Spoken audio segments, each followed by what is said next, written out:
20,000 Leagues Under the Sea, by Jules Verne. Translated by F.P. Walter. Chapter 10.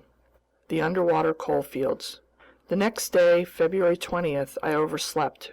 I was so exhausted from the night before, I didn't get up until 11 o'clock. I dressed quickly. I hurried to find out the Nautilus's heading. The instruments indicated that it was running southward at a speed of 20 miles per hour and a depth of 100 meters. Conseil entered.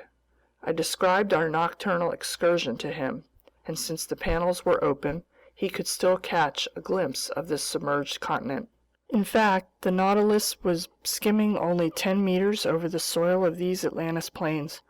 The ship scudded along like an air balloon borne by the wind over some prairie on land, but it would be more accurate to say that we sat in the lounge as if we were riding in a coach on an express train.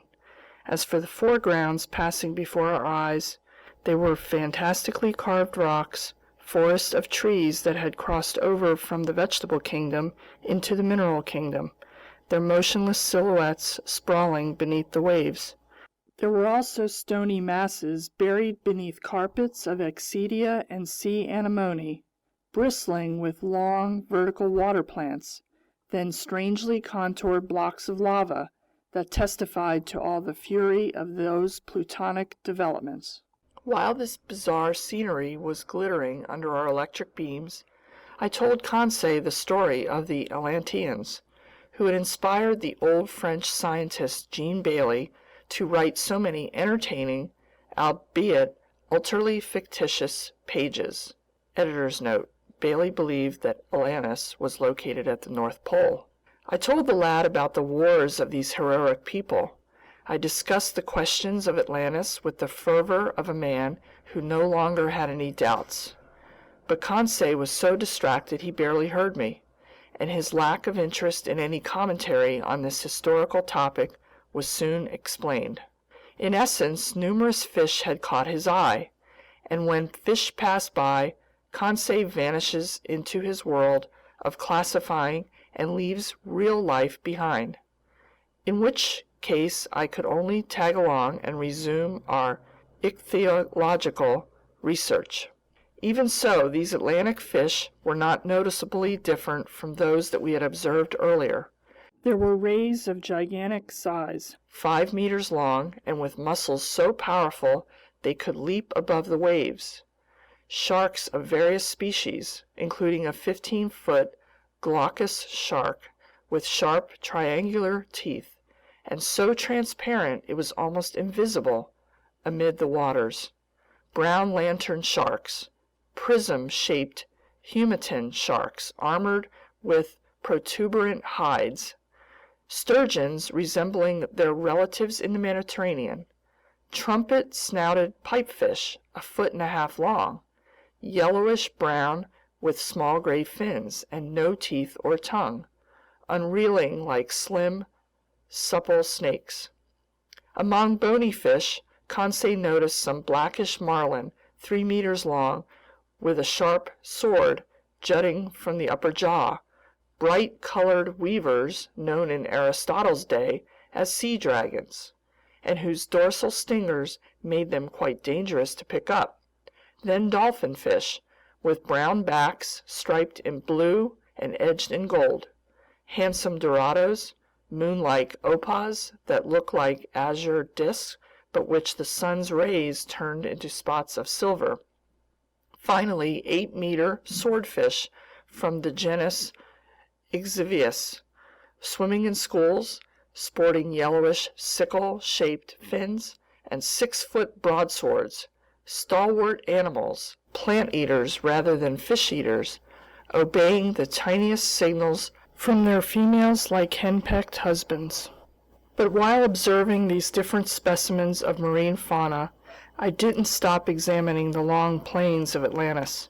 Sometimes an unpredictable irregularity in the seafloor would force the Nautilus to slow down, and then it would glide into the narrow channels between the hills with a Satian's dexterity. If the labyrinth became hopelessly tangled, the submersible would rise above it like an airship, and after clearing the obstacle, it would resume its speedy course just a few meters above the ocean floor.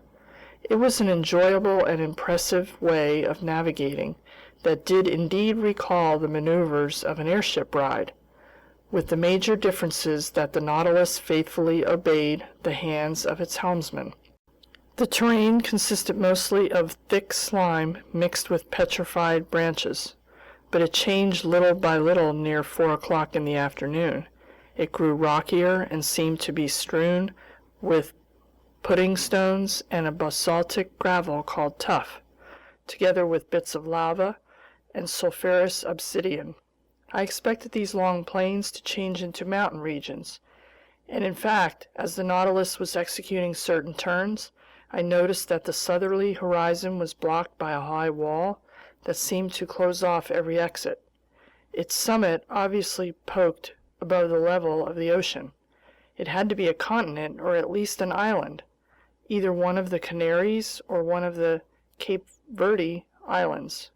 Our bearings hadn't been marked on the chart, perhaps deliberately, and I had no idea what our position was. In any case, this wall seemed to signal the end of Atlantis, of which, all in all, we had crossed only a small part. Nightfall didn't interrupt my observations. I was left to myself. Conseil had repaired to his cabin. The Nautilus slowed down, hovering above the muddled masses on the seafloor, sometimes grazing them as if wanting to come to rest, sometimes rising unpredictably to the surface of the waves. Then I glimpsed a few bright constellations through the crystal waters, specifically 5 or 6 of those zodiacal stars trailing from the tail end of Orion. I would have stayed longer at my window, marveling at these beauties of sea and sky, but the panels closed. Just then, the Nautilus had arrived at the perpendicular face of that high wall. How the ship would maneuver, I hadn't a guess. I repaired to my stateroom. The Nautilus did not stir. I fell asleep with the firm intention of waking up in just a few hours. But it was 8 o'clock the next day when I returned to the lounge. I stared at the pressure gauge. It told me that the Nautilus was afloat on the surface of the ocean. Furthermore, I heard the sound of footsteps on the platform, yet there were no rolling movements to indicate the presence of waves undulating above me. I climbed as far as the hatch. It was open, but instead of the broad daylight I was expecting, I found that I was surrounded by total darkness. Where were we? Had I been mistaken? Was it still night? No, not one star was twinkling, and nighttime is never so utterly black. I wasn't sure what to think when a voice said to me, "Is that you, Professor?" "Ah, Captain Nemo," I replied. "Where are we?" "Underground, Professor." "Underground?" I exclaimed. "And the Nautilus is still floating?" "It always floats. But I don't understand." "Wait a little while. Our beacon is about to go on, and if you want some light on the subject, you'll be satisfied." I set foot on the platform and waited. The darkness was so profound I couldn't even see Captain Nemo. However, looking at the zenith directly overhead, I thought I caught sight of a feeble glimmer, a sort of twilight filtering through a circular hole. Just then the beacon suddenly went on, and its intense brightness made that hazy light vanish. The stream of electricity dazzled my eyes, and after momentarily shutting them, I looked around. The Nautilus was stationary. It was floating next to an embankment shaped like a wharf. As for the water now buoying the ship, it was a lake completely encircled by an inner wall about 2 miles in diameter, hence 6 miles around.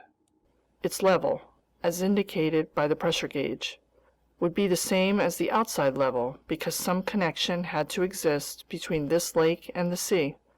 Slanting inward over their base, these high walls converged to form a vault shaped like an immense upside-down funnel that measured 500 or 600 meters in height.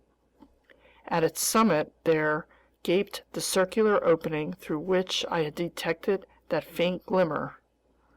obviously daylight. Before more carefully examining the interior features of this enormous cavern, and before deciding if it was the work of nature or humankind, I went over to Captain Nemo. "Where are we?" I said. "In the very heart of an extinct volcano," the captain answered me. "A volcano whose interior was invaded by the sea after some convulsion in the earth.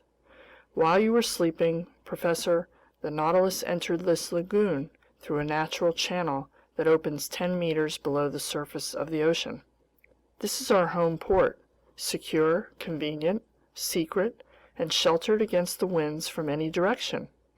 Along the coasts of your continents or islands, show me any offshore mooring that can equal this safe refuge for withstanding the fury of hurricanes."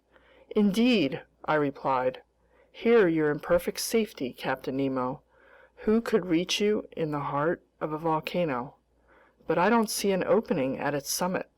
"Yes, its crater, a crater formerly filled with lava, steam, and flames, but which now lets in this life, giving air we're breathing."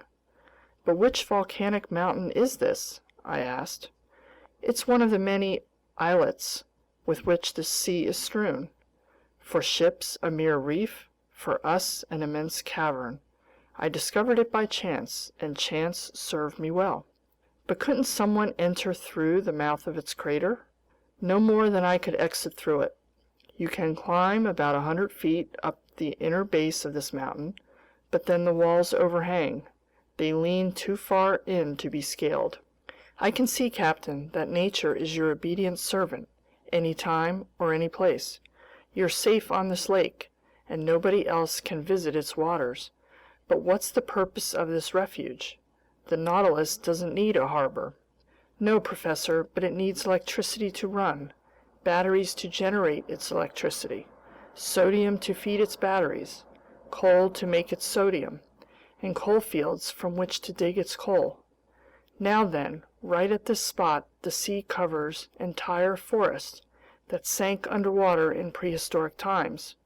Today, turned to stone, transformed into carbon fuel, they offer me inexhaustible coal mines." "So, Captain, your men practice the trade of miners here?" "Precisely. These mines extend under the waves like the coal fields at Newcastle. Here, dressed in diving suits, pick and mattock in hand, my men go out and dig this carbon fuel for which I don't need a single mine on land. When I burn this combustible to produce sodium, the smoke escaping from the mountain's crater gives it the appearance of a still, active volcano." "And will we see your companions at work?"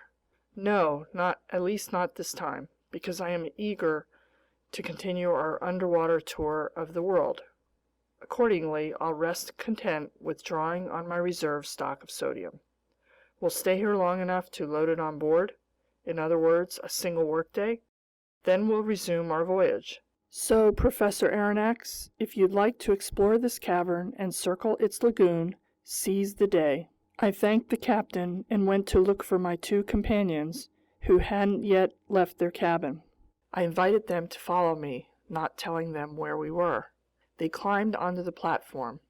Conseil, whom nothing could startle, saw it as a perfectly natural thing to fall asleep under the waves and wake up under a mountain. But Ned Land had no idea in his head other than to see if this cavern offered some way out. After breakfast, near 10 o'clock, we went down onto the embankment. "So here we are, back on shore," Conseil said. "I'd hardly call this a shore," the Canadian replied. "And besides, we aren't on it, but under it." A sandy beach unfolded before us, measuring 500 feet at its widest point between the waters of the lake and the foot of the mountain's walls. Via this strand, you could easily circle the lake, but the base of these high walls consisted of broken soil over which there lay picturesque piles of volcanic blocks and enormous pumice stones. All these crumbling masses were covered with an enamel polished by the action of underground fires, and they glistened under the stream of electric light from our beacon.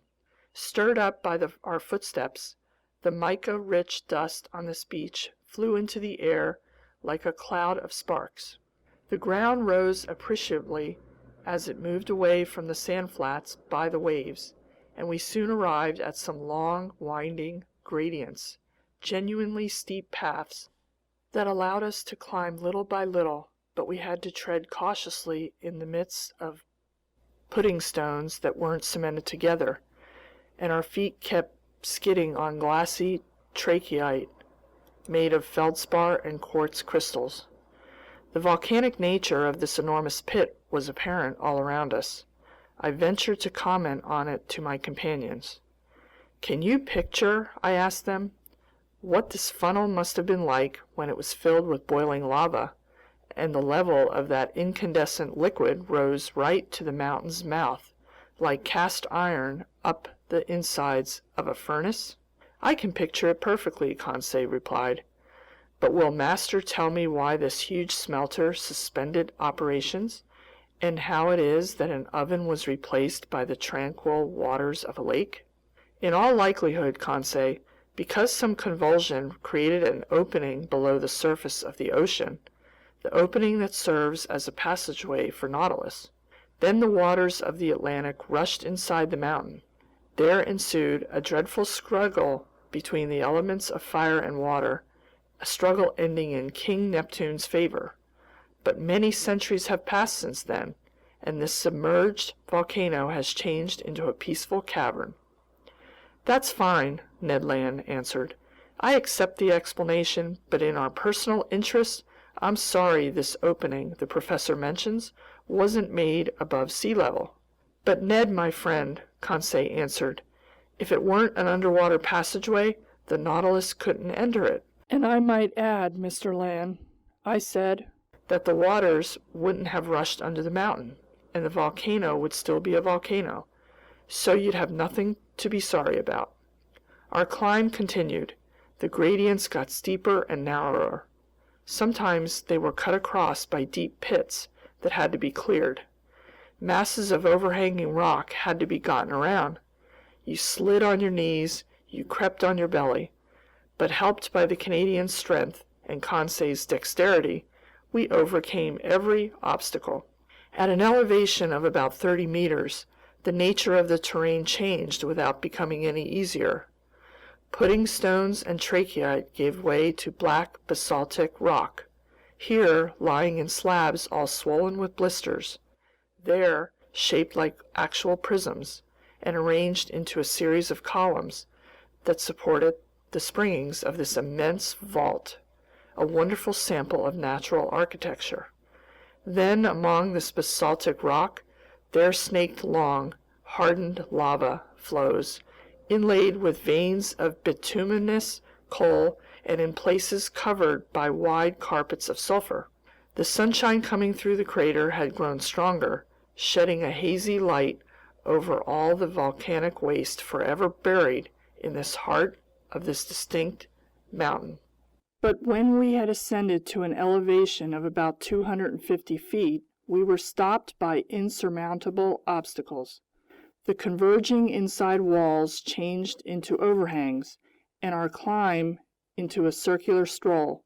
At this topmost level, the vegetable kingdom began to challenge the mineral kingdom. Shrubs and even a few trees emerged from the crevices in the walls. I recognized some spurges that let their caustic, purgative sap trickle out. There were heliotropes, very remiss at living up to their sun-worshipping reputations, since no sunlight ever reached them.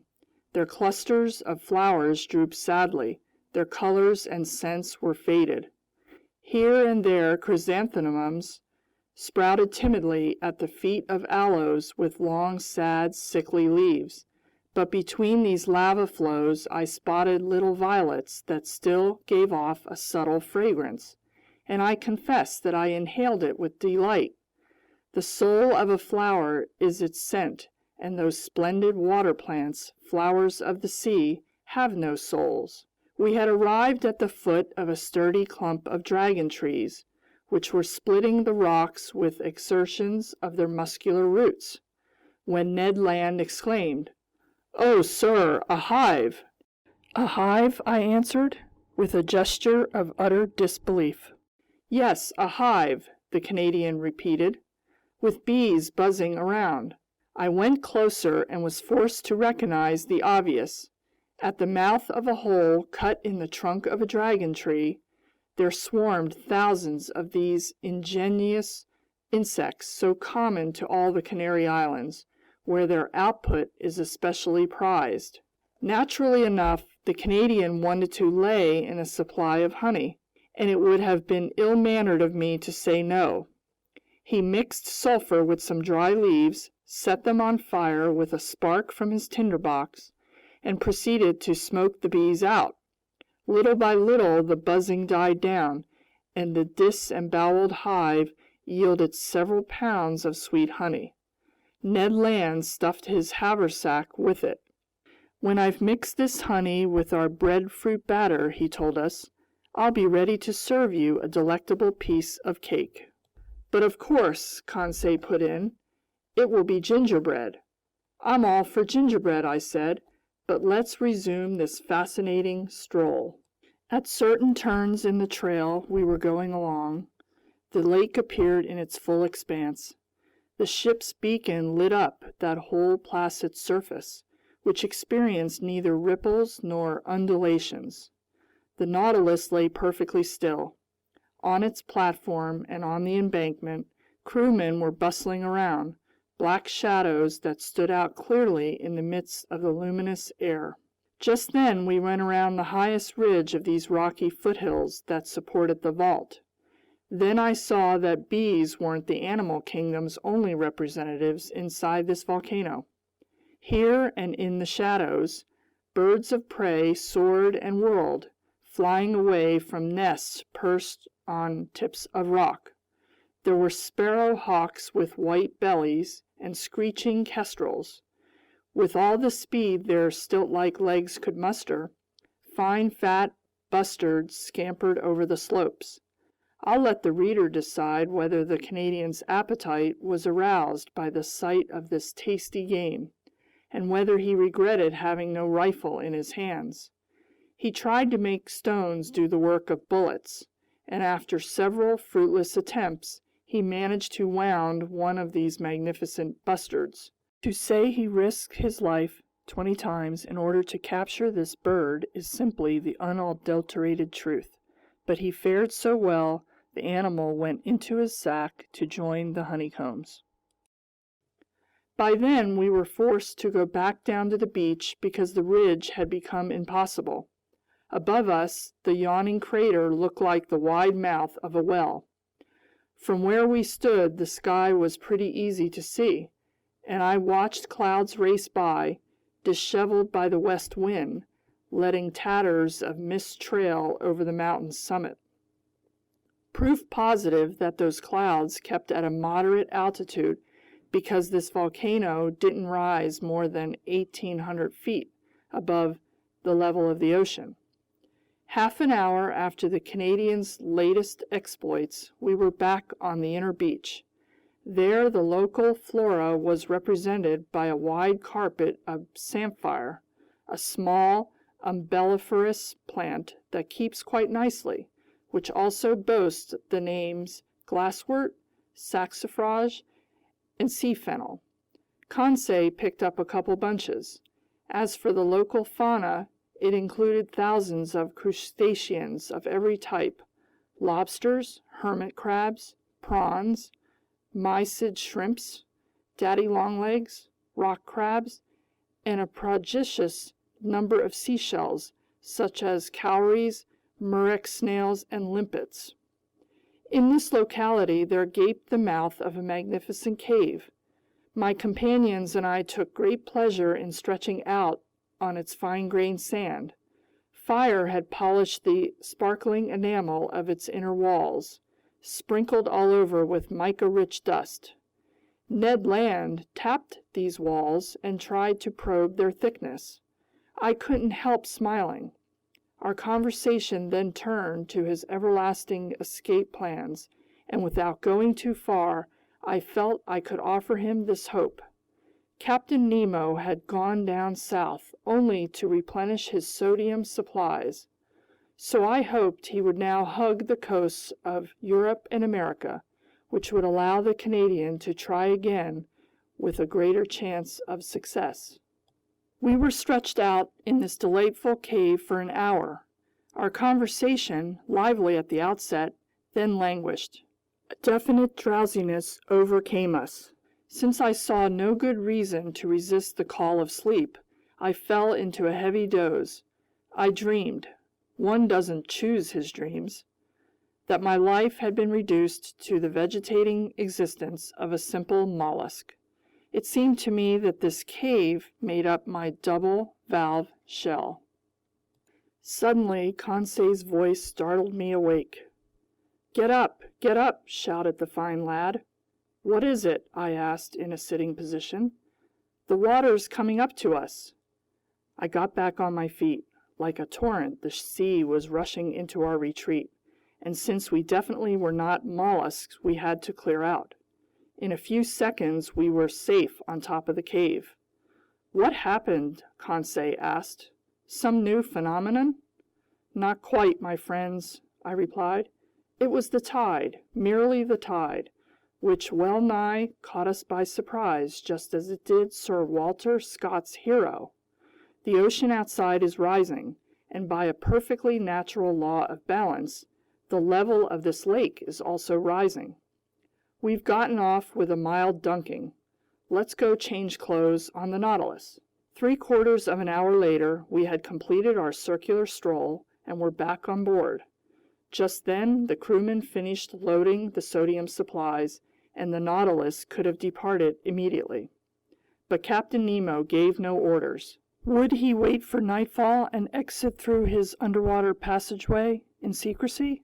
Perhaps. Be that as it may, by the next day the Nautilus had left its home port and was navigating well out from any shore, a few meters beneath the waves of the Atlantic. End of Chapter 10.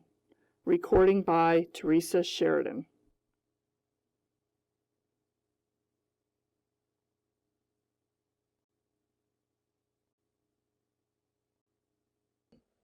"20,000 Leagues Under the Sea" by Jules Verne. Translated by F.P. Walter. Chapter 11. The Sargasso Sea. The Nautilus didn't change direction. For the time being, then, we had to set aside any hope of returning to the European seas. Captain Nemo kept his prow pointing south. Where was he taking us? I was afraid to guess. That day the Nautilus crossed an odd part of the Atlantic Ocean. No one is unaware of the existence of that great warm water current known by name as the Gulf Stream. After emerging from channels off Florida, it heads towards Spitzbergen. But before entering the Gulf of Mexico near latitude 44 degrees north, this current divides into two arms. Its chief arm makes for the shores of Ireland and Norway, while the second flexes southward at the level of the Azores. Then it hits the coast of Africa, sweeps in a long oval, and returns to the Caribbean Sea. Now then, this second arm, more accurately a collar, forms a ring of warm water around a section of cool, tranquil, motionless ocean called the Sargasso Sea. This is an actual lake in the open Atlantic, and the great current's waters take at least 3 years to circle it. Properly speaking, the Sargasso Sea covers every submerged part of Atlantis.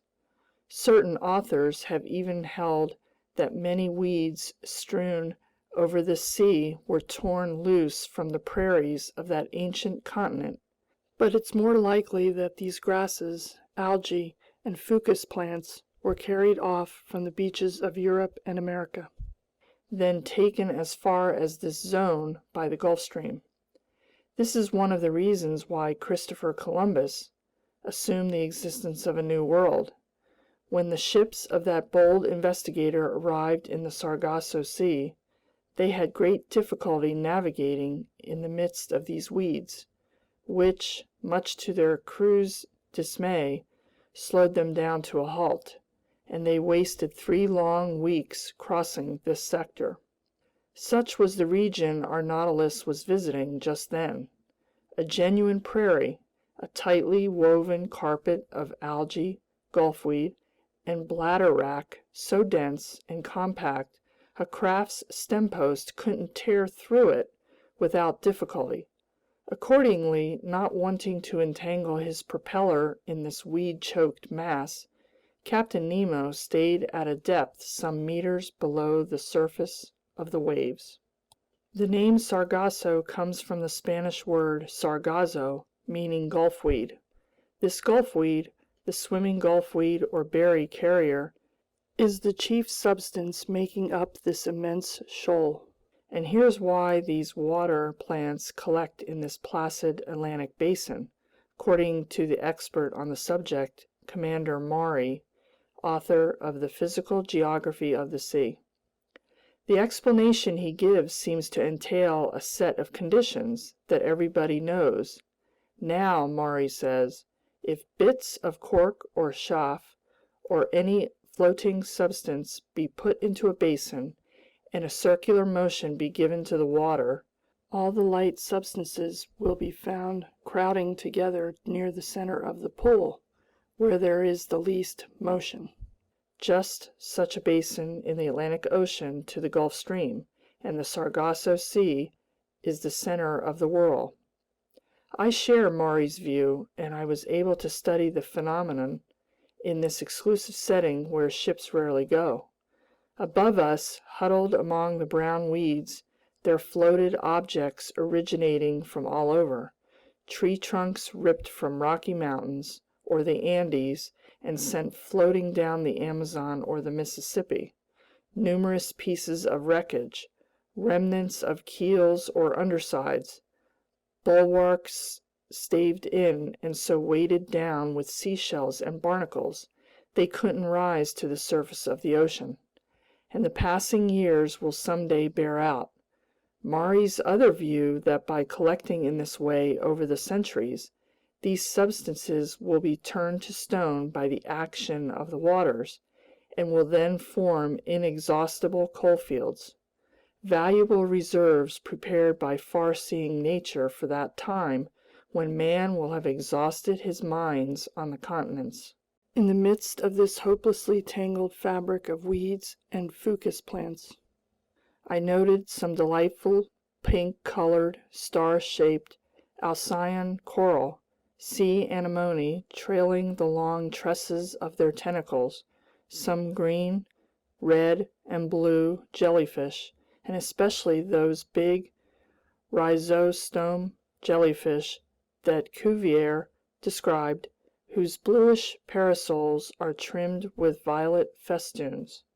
We spent the whole day of February 22nd in the Sargasso Sea, where fish that dote on marine plants and crustaceans find plenty to eat. The next day the ocean resumed its usual appearance. From this moment on, for 19 days, from February 23rd to March 12th, the Nautilus stayed in the middle of the Atlantic, hustling us along at a constant speed of 100 leagues every 24 hours. It was obvious that Captain Nemo wanted to carry out his underwater program, and I had no doubt that he intended, after doubling Cape Horn, to return to the Pacific South Seas. So Ned Land had good reason to worry. In these wide seas, empty of islands, it was no longer feasible to jump ship, nor did we have any way to counter Captain Nemo's whims. We had no choice but to acquiesce. But if we couldn't attain our end through force or cunning, I'd like to think that we might achieve it through persuasion. Once this voyage was over, might not Captain Nemo consent to set us free in return for our promise never to reveal his existence?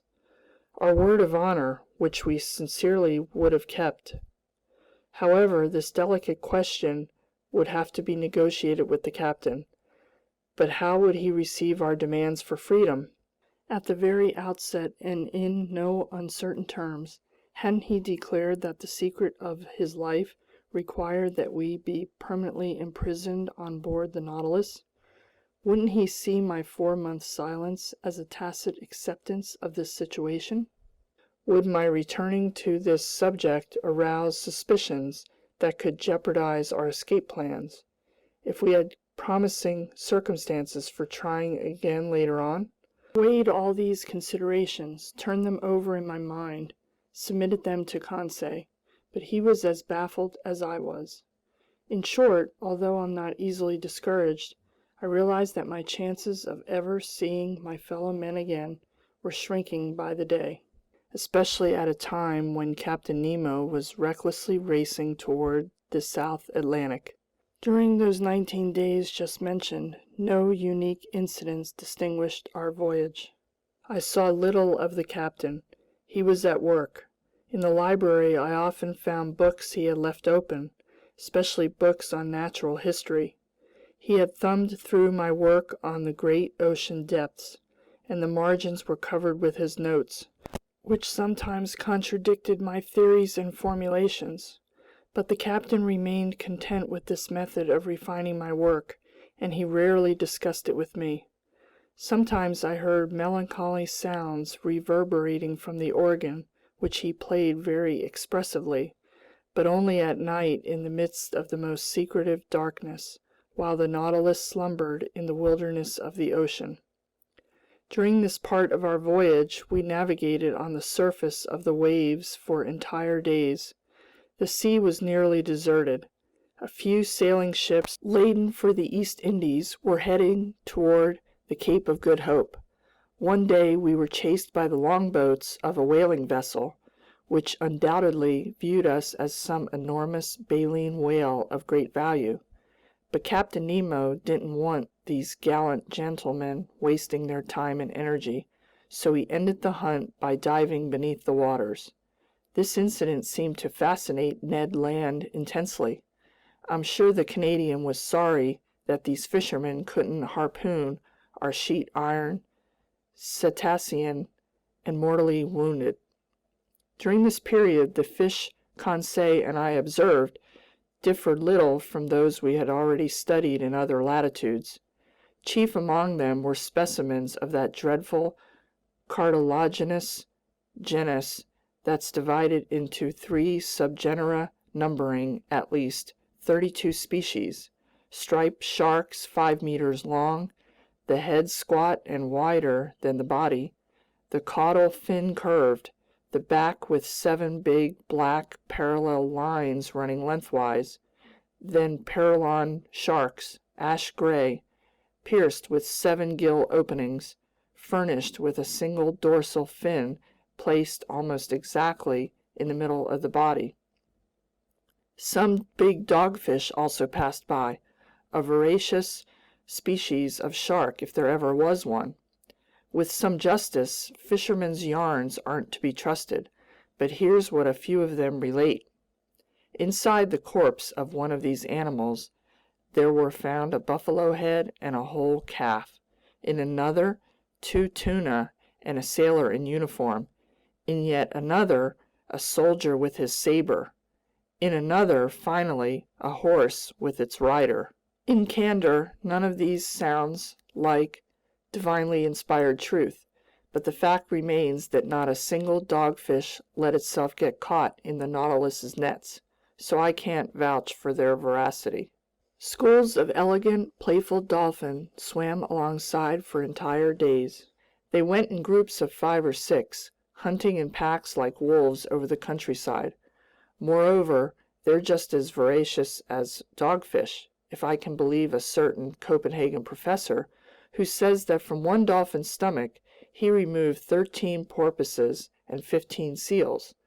True, it was a killer whale belonging to the biggest known species, whose length sometimes exceeds 24 feet.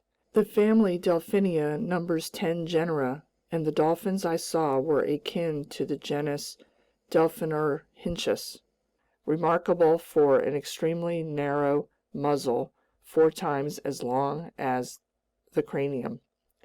Measuring 3 meters, their bodies were black on top, underneath a pinkish white strewn with small, very scattered spots. From these seas I'll also mention some unusual specimens of croakers, fish from the order Acanthopterygia, family Cyanidea. Some authors, more artistic than scientific, claim that these fish are melodious singers, that their voices in unison put on concerts unmatched by human choristers. I don't say nay, but to my regret, these croakers didn't serenade us as we passed. Finally, to conclude, Conseil classified a large number of flying fish. Nothing could have made a more unusual sight than the marvelous timing with which dolphins hunt these fish. Whatever the range of its flight, however evasive its trajectory, even up and over the Nautilus, the hapless flying fish always found a dolphin to welcome it with open mouth. These were either flying gurnards or kite-like sea robins, whose lips glowed in the dark, at night scrawling fiery streaks in the air before plunging into the murky waters like so many shooting stars. Our navigating continued under these conditions until March 13th. That day the Nautilus was put to work in some depth-sounding experiments that fascinated me deeply. By then we had fared nearly 13,000 leagues from our starting point in the Pacific high seas. Our position fix placed us in latitude 45 degrees 37 minutes south and longitude 37 degrees 53 minutes west. These were the same waterways where Captain Denham, aboard the Herald, paid out 14,000 meters of sounding line without finding bottom. It was here, too, that Lieutenant Parker, above the American frigate Congress, was unable to reach the underwater soil at 15,149 meters. Captain Nemo decided to take his Nautilus down to the lowest depths in order to double-check these different soundings. I got ready to record the results of this experiment. The panels in the lounge opened, and maneuvers began for reaching those strata so prodigiously far removed. It was apparently considered out of the question to dive by filling the ballast tanks. Perhaps they wouldn't sufficiently increase the Nautilus's specific gravity. Moreover, in order to come back up, it would be necessary to expel the excess water, and our pumps might not have been strong enough to overcome the outside pressure. Captain Nemo decided to make for the ocean floor by submerging on an appropriately gradual diagonal with the help of his side fins, which were set at a 45-degree angle to the Nautilus's waterline. Then the propeller was brought to its maximum speed, and its four blades churned the waves with indescribable violence. Under this powerful thrust, the Nautilus's hull quivered like a resonating cord, and the ship sank steadily under the waters. Stationed in the lounge, the captain and I watched the needle swerving swiftly over the pressure gauge. Soon we had gone below the livable zone where most fish reside. Some of these animals can thrive only at the surface of seas or rivers, but a minority can dwell at fairly great depths. Among the latter I observed a species of dogfish called the cow shark, that's equipped with 6 respiratory slits, the telescope fish with its enormous eyes, the armored gurnard with gray thoracic fins plus black pectoral fins, and a breastplate protected by pale red slabs of bone. Then finally the grenadier, living at a depth of 1,200 meters, by that point tolerating a pressure of 120 atmospheres. I asked Captain Nemo if he had observed any fish at more considerable depths. Fish? Rarely, he answered me. But given the current state of marine science, who are we to presume? What do we really know of these depths? Just this, Captain. In going toward the ocean's lower strata, we know that vegetable life disappears more quickly than animal life. We know that moving creatures can still be encountered where water plants no longer grow. We know that oysters and pilgrim scallops live in 2,000 meters of water, and that Admiral McClintock, England's hero of the polar seas, pulled in a live sea star from a depth of 2,500 meters. We know that the crew of the Royal Navy's Bulldog fished up a starfish from 2,620 fathoms, hence from a depth of more than 1 vertical league. Would you still say, Captain Nemo, that we really know nothing? No, Professor, the captain replied. I wouldn't be so discourteous. Yet I'll ask you to explain how these creatures can live at such depths. I explain it on 2 grounds, I replied. In the first place, because vertical currents, which are caused by differences in the water's salinity and density, can produce enough motion to sustain the rudimentary lifestyles of sea lilies and starfish. True, the captain put in. In the second place, because oxygen is the basis of life, and we know that the amount of oxygen dissolved in salt water increases rather than decreases with depth, that the pressure in these lower strata helps to concentrate their oxygen content. Oh, we know that, do we? Captain Nemo replied in a tone of mild surprise. Well, Professor, we have a good reason to know it because it's the truth. I might add, in fact, that the air bladders of fish contain more nitrogen than oxygen when these animals are caught at the surface of the water, and conversely, more oxygen than nitrogen when they're pulled up from the lower depths, which bears out your formulation. But let's continue our observations. My eyes flew back to the pressure gauge. The instrument indicated a depth of 6,000 meters. Our submergence had been going on for an hour. The Nautilus slid downward on its slanting fins, still sinking. These deserted waters were wonderfully clear, with a transparency impossible to convey. An hour later, we were at 13,000 meters, about 3¼ vertical leagues, and the ocean floor was nowhere in sight. However, at 14,000 meters, I saw blackish peaks rising in the midst of the waters, but these summits could have belonged to mountains as high or even higher than the Himalayas or Mount Blanc, and the extent of these depths remained incalculable. Despite the powerful pressures it was undergoing, the Nautilus sank still deeper. I could feel its sheet iron plates trembling down to their riveted joints. Metal bars arced. Bullheads groaned. The lounge windows seemed to be warping inward under the water's pressure, and this whole sturdy mechanism would surely have given way if, as the captain had said, it weren't capable of resisting like a solid block. While grazing these rocky slopes lost under the waters, I still spotted some seashells, tube worms, lively annelid worms from the genus Spirorbis, and certain starfish specimens.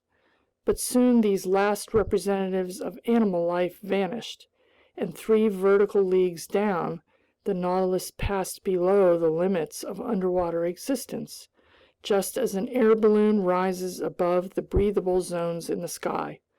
We reached a depth of 16,000 meters, 4 vertical leagues, and by then the Nautilus's plating was tolerating a pressure of 1,600 atmospheres. In other words, 1,600 kilograms per each square centimeter on its surface. What an experience, I exclaimed, traveling these deep regions where no man has ever ventured before. Look, Captain, look at these magnificent rocks, these uninhabited caves, these last global haunts where life is no longer possible. What unheard of scenery, and why are we reduced to preserving it only as a memory? Would you like, Captain Nemo asked me, to bring back more than just a memory? What do you mean? I mean that nothing could be easier than taking a photograph of this underwater region. Before I had time to express the surprise this new proposition caused me, a camera was carried into the lounge at Captain Nemo's request. The liquid setting, electronically lit, unfolded with perfect clarity through the wide open panels. No shadows, no blurs, thanks to our artificial light. Not even sunshine could have been better for our purposes. With the thrust of its propeller curbed by the slant of its fins, the Nautilus stood still. The camera was aimed at the scenery on the ocean floor, and in a few seconds we had a perfect negative. I attach a print of the positive. In it you can view these primordial rocks that have never seen the light of day. This nether granite that forms the powerful foundation of our globe, the deep caves cut into the stony mass, the outlines of incomparable distinctness whose far edges stand out in black as if from the brush of certain Flemish painters. In the distance is a mountainous horizon, a wondrously undulating line that makes up the background of this landscape. The general effect of these smooth rocks is indescribable, black, polished, without moss or other blemish, carved into strange shapes, sitting firmly on a carpet of sand that sparkled beneath our streams of electric light. Meanwhile, his photographic operations over, Captain Nemo told me, "Let's go back up, Professor." "Let's go back up," I replied. "Hold on tight." Before I had time to realize why the captain made this recommendation, I was hurled to the carpet. Its fins set vertically, its propeller thrown in gear at the captain's signal. The Nautilus rose with lightning speed, shooting upward like an air balloon into the sky. Vibrating resonantly, it knifed through the watery mass. Not a single detail was visible. In 4 minutes it had cleared the 4 vertical leagues separating it from the surface of the ocean, and after emerging like a flying fish, it fell back into the sea, making the waves leap to prodigious heights. End of chapter 11. Recording by Teresa Sheridan.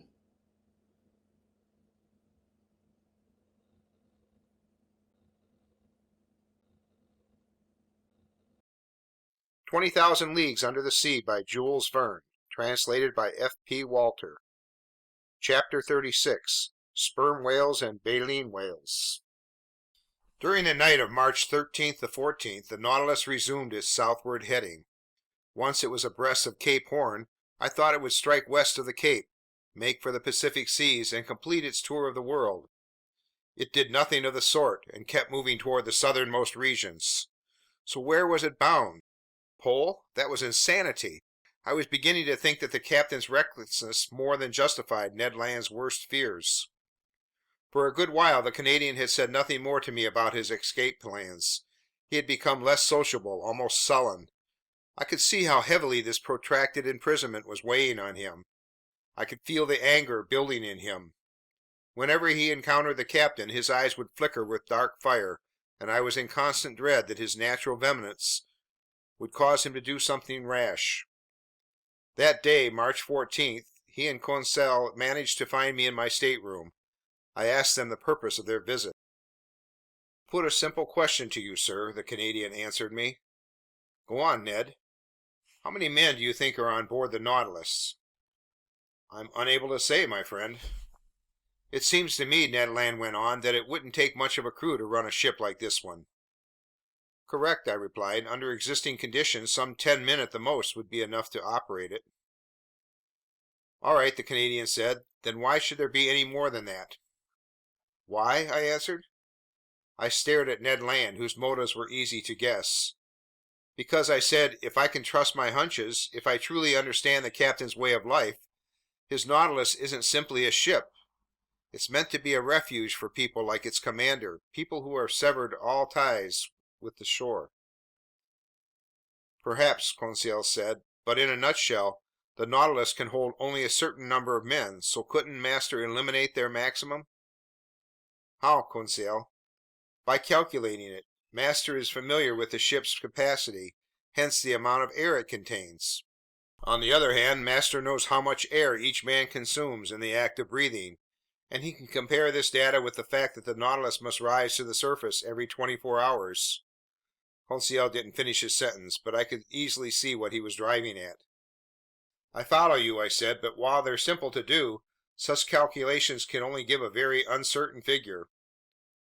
"No problem," the Canadian went on insistently. "Then here's how to calculate it," I replied. "In 1 hour, each man consumes the oxygen contained in 100 liters of air. Hence, during 24 hours, the oxygen contained in 2,400 liters. Therefore, we must look for the multiple of 2,400 liters of air that gives us the amount found in the Nautilus." "Precisely," Conseil said. "Now then," I went on, "the Nautilus's capacity is 1,500 metric tons, and that of a ton is 1,000 liters. So the Nautilus holds 1,500,000 liters of air, which divided by 2,400, I did a quick pencil calculation, gives us the quotient of 625, which is tantamount to saying that the air contained in the Nautilus would be exactly enough for 625 men over 24 hours." "625?" Ned repeated. "But rest assured," I added, "that between passengers, seamen, or officers, we don't total 1/10 of that figure." "Which is still too many for 3 men," Conseil muttered. "So, my poor Ned, I can only counsel patience." "And," Conseil replied, "even more than patience, resignation." Conseil had said the true word. "Even so," he went on, "Captain Nemo can't go south forever. He'll surely have to stop, if only at the Ice Bank, and he'll return to the seas of civilization. Then it will be time to resume Ned Land's plans." The Canadian shook his head, passed his hand over his brow, made no reply, and left us. "With master's permission, I'll make an observation to him," Conseil then told me. "Our poor Ned broods about all the things he can't have. He's haunted by his former life. He seems to miss everything that's denied us. He's obsessed by his old memories, and it's breaking his heart. We must understand him. What does he have to occupy him here? Nothing. He isn't a scientist like master, and he doesn't share our enthusiasm for the sea's wonders. He would risk anything just to enter a tavern in his own country." To be sure, the monotony of life on board must have seemed unbearable to the Canadian, who was accustomed to freedom and activity. It was a rare event that could excite him. That day, however, a development occurred that reminded him of his happy years as a harpooner. Near 11 o'clock in the morning, while on the surface of the ocean, the Nautilus fell in with a herd of baleen whales. This encounter didn't surprise me because I knew these animals were being hunted so relentlessly that they took refuge in the ocean basins of the high latitudes. In the maritime world, and in the realm of geographic exploration, whales have played a major role. This is the animal that first dragged the Basque in its wake, then Asturian Spaniards, Englishmen, and Dutchmen, emboldening them against the ocean's peril and leading them to the ends of the earth. Baleen whales like to frequent the southernmost and northernmost seas. Old legends even claim that these cetaceans led fishermen to within a mere 7 leagues of the North Pole. Although this feat is fictitious, it will someday come true, because it's likely that by hunting whales in the Arctic or Antarctic regions, man will finally reach this unknown spot on the globe. We were seated on a platform next to a tranquil sea. The month of March, since it's the equivalent of October in these latitudes, was giving us some fine autumn days. It was the Canadian, on this topic he was never mistaken, who sighted a baleen whale on the eastern horizon. If you looked carefully, you could see its blackish back alternately rise and fall above the waves, 5 miles from the Nautilus. "Wow!" Ned Land exclaimed. "If I were on board a whaler, that's an encounter that would be great fun. That's one big animal. Look at how high its blowholes are spouting all that air and steam. Damnation, why am I chained to this hunk of sheet iron?" "Why, Ned," I replied, "you still aren't over your old fishing urges." "How could a whale fisherman forget his old trade, sir? Who could ever get tired of such exciting hunting?" "You've never fished these seas, Ned?" "Never, sir. Just the northernmost seas, equally in the Bering Strait and the Davis Strait." "So the southern right whale is still unknown to you. Until now, it's the bowhead whale you've hunted, and it won't risk going past the warm waters of the equator." "Oh, professor, what are you feeding me?" the Canadian answered in a tolerably skeptical tone. "I'm feeding you the facts. By thunder, in '65, just 2.5 years ago, I to whom you speak, I myself stepped onto the carcass of a whale near Greenland, and its flank still carried the marked harpoon of a whaling ship from the Bering Sea. Now I ask you, after it had been wounded west of America, how could this animal be killed in the east unless it had cleared the equator and doubled Cape Horn or the Cape of Good Hope?" "I agree with our friend Ned," Conseil said, "and I'm waiting to hear how master will reply to him." "Master will reply, my friends, that baleen whales are localized, according to species, within certain seas that they never leave. And if one of these animals went from the Bering Strait to the Davis Strait, it's quite simply because there's some passageway from the one sea to the other, either along the coast of Canada or Siberia." "You expect us to fall for that?" the Canadian asked, tipping me a wink. "If master says so," Conseil replied. "Which means," the Canadian went on, "since I've never fished these waterways, I don't know the whales that frequent them?" "That's what I've been telling you, Ned." "All the more reason to get to know them," Conseil answered. "Look, look!" the Canadian exclaimed, his voice full of excitement. "It's approaching! It's coming toward us! It's thumbing its nose at me! It knows I can't do a blessed thing to it!" Ned stamped his foot. Brandishing an imaginary harpoon, his hands positively trembled. "These cetaceans," he asked, "are they as big as the ones in the northernmost seas?" "Pretty nearly, Ned." "Because I've seen big baleen whales, sir, whales measuring up to 100 feet long. I've even heard that those rorqual whales off the Aleutian Islands sometimes get over 150 feet." "That strikes me as exaggerated," I replied. "These animals are only members of the genus Balaenoptera, furnished with dorsal fins, and like sperm whales, they're generally smaller than the bowhead whale." "Oh!" exclaimed the Canadian, whose eyes hadn't left the ocean. "It's getting closer! It's coming into the Nautilus's waters!" Then going on with his conversation, "You talk about sperm whales," he said, "as if they were little beasts. But there are stories of gigantic sperm whales. They're shrewd crustaceans. I hear that some will cover themselves with algae and fucus plants. People mistake them for islets. They pitch camp on top, make themselves at home, light a fire." "Build houses," Conseil said. "Yes, funny man," Ned Land replied. "Then one day the animal dives and drags all its occupants down into the depths." "Like in the voyages of Sinbad the Sailor," I answered, laughing. "Oh, Mr. Land, you're addicted to tall tales. What sperm whales you're handing us! I hope you don't really believe in them." "Mr. Naturalist," the Canadian replied in all seriousness, "when it comes to whales, you can believe anything. Look at that one move! Look at that stealing away! People claim these animals can circle around the world in just 15 days." "I don't say nay." "But what you undoubtedly don't know, Professor Aronnax, is that at the beginning of the world, whales traveled even quicker." "Oh, really, Ned? And why so?" "Because in those days their tails moved side to side, like those on a fish. In other words, their tails were straight up, thrashing the water from left to right, right to left.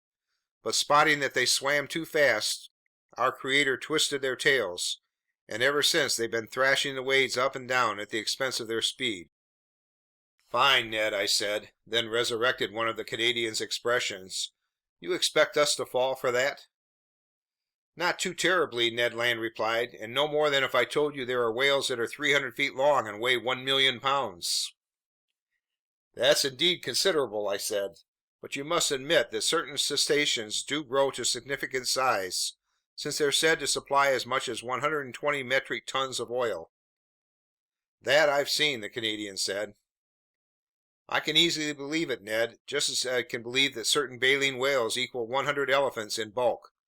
Imagine the impact of such a mass if it were launched at full speed."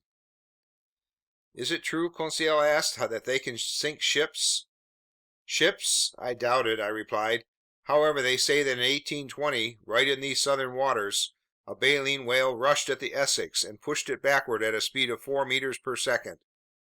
Its stern was flooded and the Essex went down fast." Ned looked at me with a bantering expression. "Speaking for myself," he said, "I once got walloped by a whale's tail, in my longboat, needless to say. My companions and I were launched to an altitude of 6 meters, but next to the professor's whale, mine was just a baby." Do these animals live a long time?" Conseil asked. "1,000 years," the Canadian replied without hesitation. "And how, Ned," I asked, "do you know that's so?" "Because people say so." "And why do people say so?" "Because people know so." "No, Ned, people don't know so. They suppose so. And here's the logic which backs up their belief. When fishermen first hunted whales 400 years ago, these animals grew to bigger sizes than they do today. Reasonably enough, it's assumed that today's whales are smaller because they haven't had time to reach their full growth. That's why the Count de Buffon's encyclopedia says that the cetaceans can live and even must live for 1,000 years. You understand?" Ned Land didn't understand. He no longer even heard me. That baleen whale kept coming closer. His eyes devoured it. "Oh!" he exclaimed. "It's not just one whale. It's 10, 20, a whole gang. And I can't do a thing. I'm tied hand and foot." "But Ned, my friend," Conseil said, "why not ask Captain Nemo for permission to hunt?" Before Conseil could finish his sentence, Ned Land scooted down the hatch and ran to look for the captain. A few moments later, the two of them reappeared on the platform. Captain Nemo observed the herd of cetaceans cavorting on the waters a mile from the Nautilus. "They're southern right whales," he said. "There goes the fortune of a whole whaling fleet." "Well, sir," the Canadian asked, "couldn't I hunt them, just so I don't forget my old harpooning trade?" "Hunt them? What for?" Captain Nemo replied. "Simply to destroy them? We have no use for whale oil on this ship." "But, sir," the Canadian went on, "in the Red Sea you authorized us to chase a dugong. There, it was an issue of obtaining fresh meat for my crew. Here, it would be killing for the sake of killing. I'm well aware that's a privilege reserved for mankind, but I don't allow such murderous pastimes. When your peers, Mr. Land, destroy decent, harmless animals like the southern right whale or the bowhead whale, they commit a reprehensible offense. Thus, they've already depopulated all of Baffin Bay, and they'll wipe out a whole class of useful animals. So leave these poor cetaceans alone. They have quite enough natural enemies, such as sperm whales, swordfish, and sawfish, without you meddling with them." I'll let the reader decide what faces the Canadian made during this lecture on hunting ethics. Furnishing such arguments to a professional harpooner was a waste of words. Ned Land stared at Captain Nemo and obviously missed his meaning. But the captain was right. Thanks to the mindless, barbaric bloodthirstiness of fishermen, the last baleen whale will someday disappear from the ocean. Ned Land whistled Yankee Doodle between his teeth, stuffed his hands in his pocket, and turned his back on us. Meanwhile, Captain Nemo studied the herd of cetaceans, then addressed me. "I was right to claim that baleen whales have enough natural enemies without counting man. These specimens will soon have to deal with mighty opponents. 8 miles to leeward, Professor Aronnax. Can you see those blackish specks moving about?" "Yes, Captain," I replied. "Those are sperm whales. Dreadful animals that I've sometimes encountered in herds of 200 or 300. As for them, they're cruel, destructive beasts, and they deserve to be exterminated." The Canadian turned swiftly at these last words. "Well, Captain," I said, "on behalf of the baleen whales, there's still time." "It's pointless to run any risk, professor. The Nautilus will suffice to disperse those sperm whales. It's armed with a steel spur quite equal to Mr. Land's harpoon, I imagine." The Canadian didn't even bother shrugging his shoulders. Attacking cetaceans with thrusts from a spur! Who ever heard of such malarkey? "Wait and see, Professor Aronnax," Captain Nemo said. "We'll show you a style of hunting with which you aren't yet familiar. We'll take no pity on those ferocious cetaceans. They're merely mouth and teeth." Mouth and teeth! There's no better way to describe this long-skulled sperm whale, whose length sometimes exceeds 25 meters. The enormous head of this cetacean occupies about a third of its body. Better armed than a baleen whale, whose upper jaw is adorned solely with whalebone, the sperm whale is equipped with 25 huge teeth that are 20 centimeters high, have cylindrical conical summits, and weigh 2 pounds each. In the top part of this enormous head, inside big cavities separated by cartilage, you'll find 300 to 400 kilograms of that valuable oil called spermaceti. The sperm whale is an awkward animal, more tadpole than fish, as Professor Frédol has noted. It's poorly constructed, being defective, so to speak, over the whole left side of its frame, with good eyesight only in its right eye. Meanwhile, the monstrous herd kept coming closer. It had seen the baleen whales and was preparing to attack. You could tell in advance that the sperm whales would be victorious, not only because they were better built for fighting than their harmless adversaries, but also because they could stay longer underwater before returning to breathe at the surface. There was just time to run to the rescue of the baleen whales. The Nautilus proceeded to mid-water. Conseil, Ned, and I sat in front of the lounge windows. Captain Nemo made his way to the helmsman's side to operate his submersible as an engine of destruction. Soon I felt the beats of our propeller getting faster, and we picked up speed. The battle between sperm whales and baleen whales had already begun when the Nautilus arrived. It maneuvered to cut into the herd of long-skulled predators. At first, the latter showed little concern at the sight of this new monster meddling in the battle, but they soon had to sidestep its thrusts. What a struggle! Ned Land quickly grew enthusiastic and even ended up applauding. Brandished in his captain's hands, the Nautilus was simply a fearsome harpoon. He hurled it at those fleshy masses and ran them clean through, leaving behind two squirming animal halves. As for those daunting strokes of the tail cutting our sides, the ship never felt them, no more than the collisions it caused. One sperm whale exterminated, it ran at another, tacked on the spot so as not to miss its prey, went ahead or astern, obeyed its rudder, dived when the cetacean sank to deeper strata, rose with it when it returned to the surface, struck it head-on or slantwise, hacked at it or tore it, and from every direction and at any speed skewered it with its dreadful spur. What bloodshed! What a hubbub on the surface of the waves! What sharp hisses and snorts unique to those frightened animals! Their tails churned the normally peaceful strata into actual billows. This Homeric slaughter dragged on for an hour, and the long-skulled predators couldn't get away. Several times, 10 or 12 of them teamed up, trying to crush the Nautilus with their sheer mass. Through the windows you could see their enormous mouths paved with teeth, their fearsome eyes. Losing all self-control, Ned Land hurled threats and insults at them. You could feel them clinging to the submersible like hounds atop a wild boar in the underbrush. But by forcing the pace of its propeller, the Nautilus carried them off, dragged them under, or brought them back to the upper level of the waters, untroubled by their enormous weight or their powerful grip. Finally, this mass of sperm whales thinned out. The waves grew tranquil again. I felt us rising to the surface of the ocean. The hatch opened and we rushed onto the platform. The sea was covered with mutilated corpses. A fearsome explosion couldn't have slashed, torn, or shredded those fleshy masses with greater violence. We were floating in the midst of gigantic bodies, bluish on the back, whitish on the belly, and all deformed by enormous protuberances. A few frightened sperm whales were fleeing toward the horizon. The waves were dyed red over an area of several miles, and the Nautilus was floating in the middle of a sea of blood. Captain Nemo rejoined us. "Well, Mr. Land," he said. "Well, sir," replied the Canadian, whose enthusiasm had subsided, "it's a dreadful sight for sure, but I'm a hunter, not a butcher, and this is plain butchery." "It was a slaughter of destructive animals," the captain replied, "and the Nautilus is no butcher knife."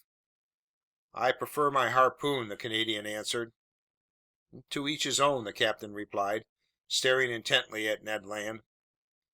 I was in dread the latter would give way to some violent outburst that might have had deplorable consequences. But his anger was diverted by the sight of a baleen whale that the Nautilus had pulled alongside of just then. This animal had been unable to escape the teeth of those sperm whales. I recognized the southern right whale, its head squat, its body dark all over. Anatomically, it's distinguished from the white whale and the black right whale by the fusion of its 7 cervical vertebrae, and its numbers 2 more ribs than its relatives. Floating on its side, its belly riddled with bites, the poor cetacean was dead. Still hanging from the tip of its mutilated fin was a little baby whale that it had been unable to rescue from the slaughter. Its open mouth let water flow through its whalebone like a murmuring surf. Captain Nemo guided the Nautilus next to the animal's corpse.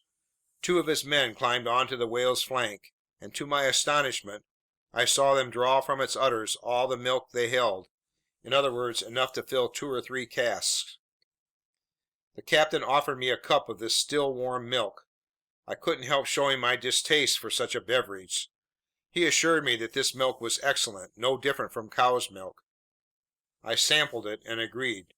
So this milk was a worthwhile reserve ration for us, because in the form of salt butter or cheese, it would provide a pleasant change of pace from our standard fare. From that day on, I noted with some uneasiness that Ned Land's attitudes toward Captain Nemo grew worse and worse, and I decided to keep a close watch on the Canadian's movements and activities. End of chapter 36. Recording by Rick Cornwall.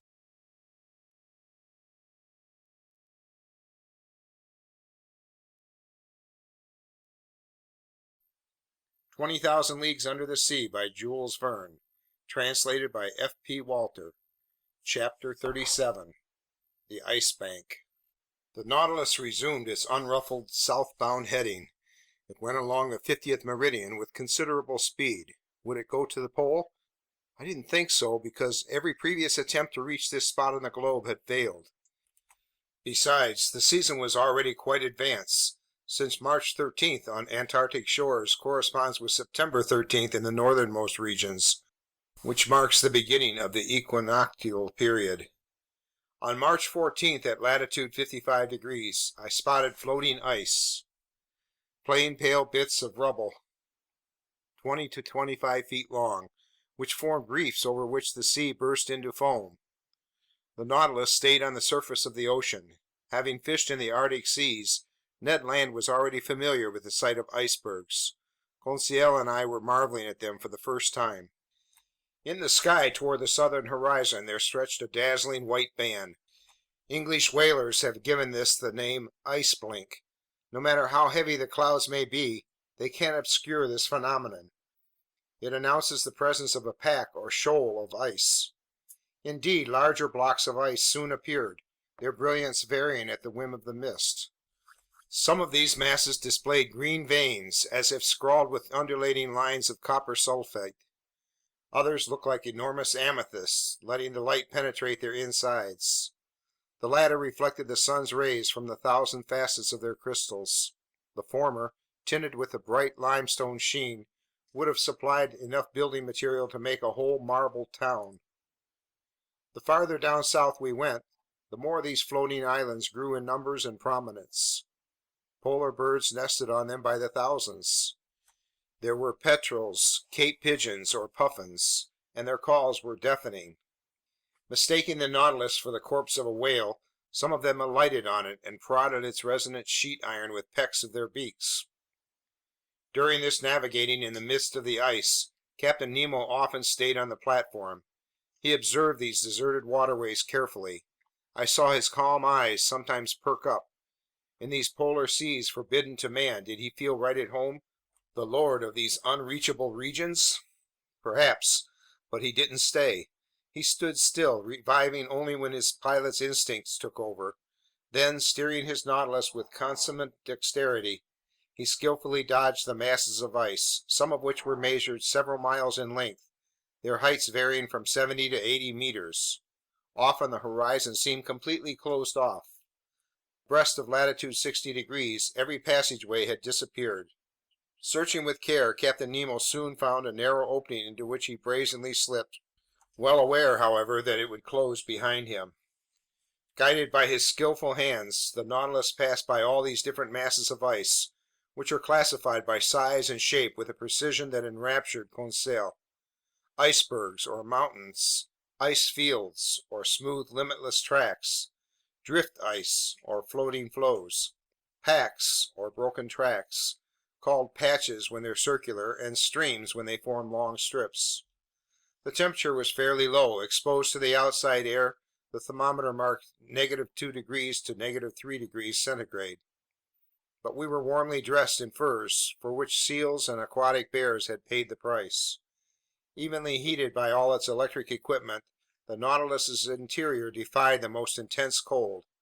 Moreover, to find a bearable temperature, the ship had only to sink just a few meters beneath the waves. 2 months earlier, we would have enjoyed perpetual daylight in this latitude, but night already fell for 3 or 4 hours, and later it would cast 6 months of shadow over these circumpolar regions. On March 15th, we passed beyond the latitude of the South Shetland and South Orkney Islands.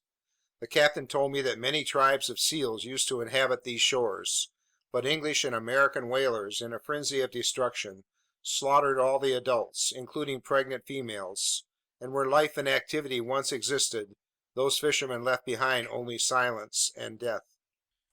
Going along the 55th meridian, the Nautilus cut the Antarctic Circle on March 16th near 8 o'clock in the morning.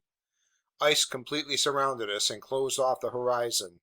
Nevertheless, Captain Nemo went from passageway to passageway, always proceeding south. "But where is he going?" I asked. "Straight ahead," Conseil replied. "Ultimately, when he can't go any further, he'll stop."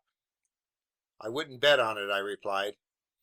And in all honesty, I confess that this venturesome excursion was far from displeasing to me. I can't express the intensity of my amazement at the beauties of these new regions. The ice struck superb poses. Here its gentle effect suggested an oriental town with countless minarets and mosques. There a city in ruins, flung to the ground by convulsions in the earth. These views were varied continuously by the sun's oblique rays, or were completely swallowed up by gray mist in the middle of blizzards.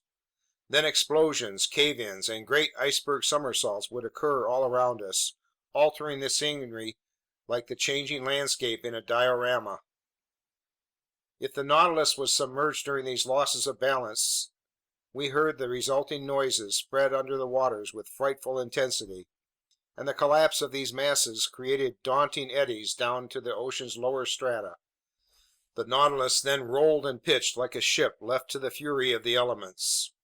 Often, no longer seeing any way out, I thought we were imprisoned for good, but Captain Nemo, guided by his instinct, discovered new passageway from the tiniest indications.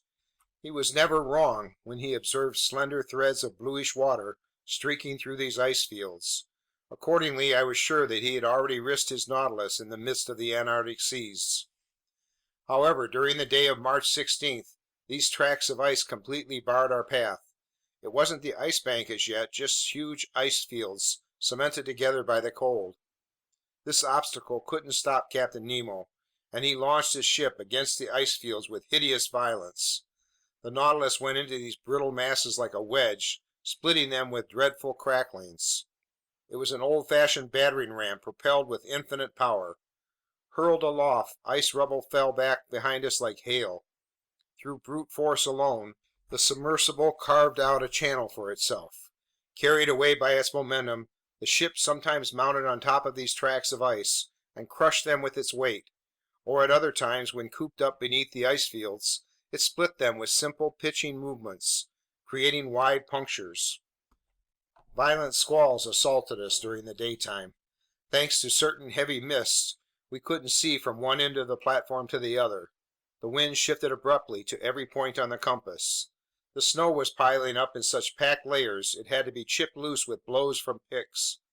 Even in a temperature of merely -5 degrees centigrade, every outside part of the Nautilus was covered with ice.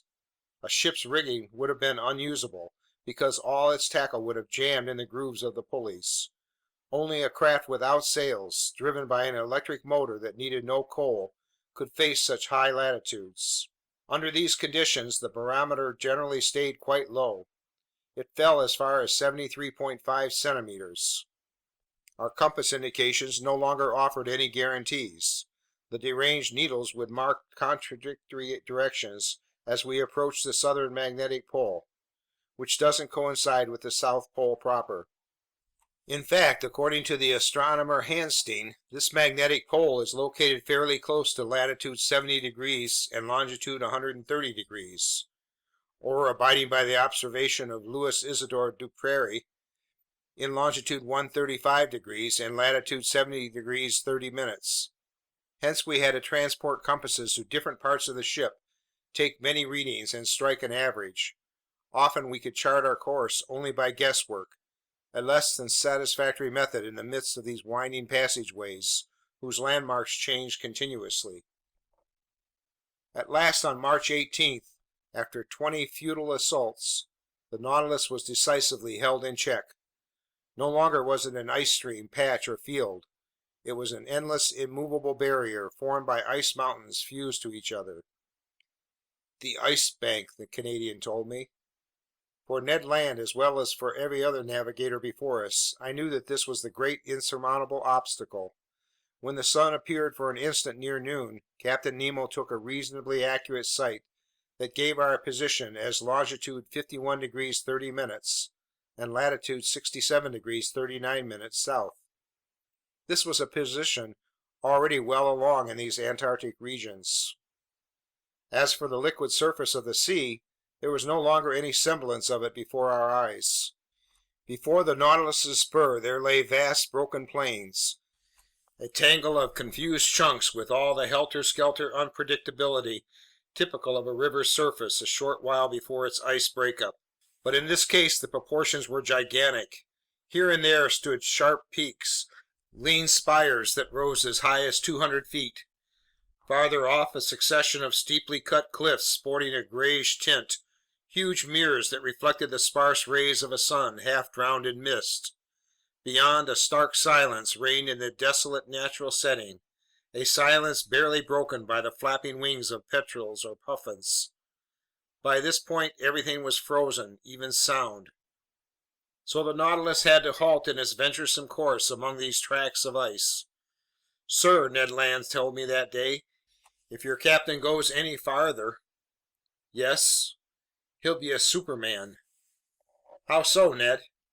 "Because nobody can clear the Ice Bank.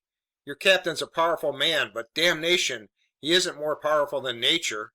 If she draws a boundary line, there you stop, like it or not." "Correct, Ned Land, but I still want to know what's behind this Ice Bank.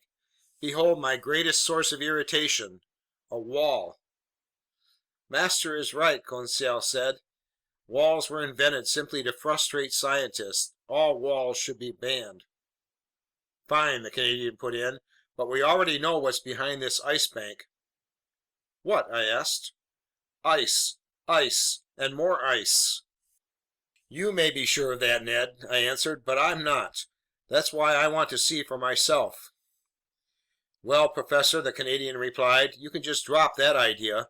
You've made it to the Ice Bank, which is already far enough.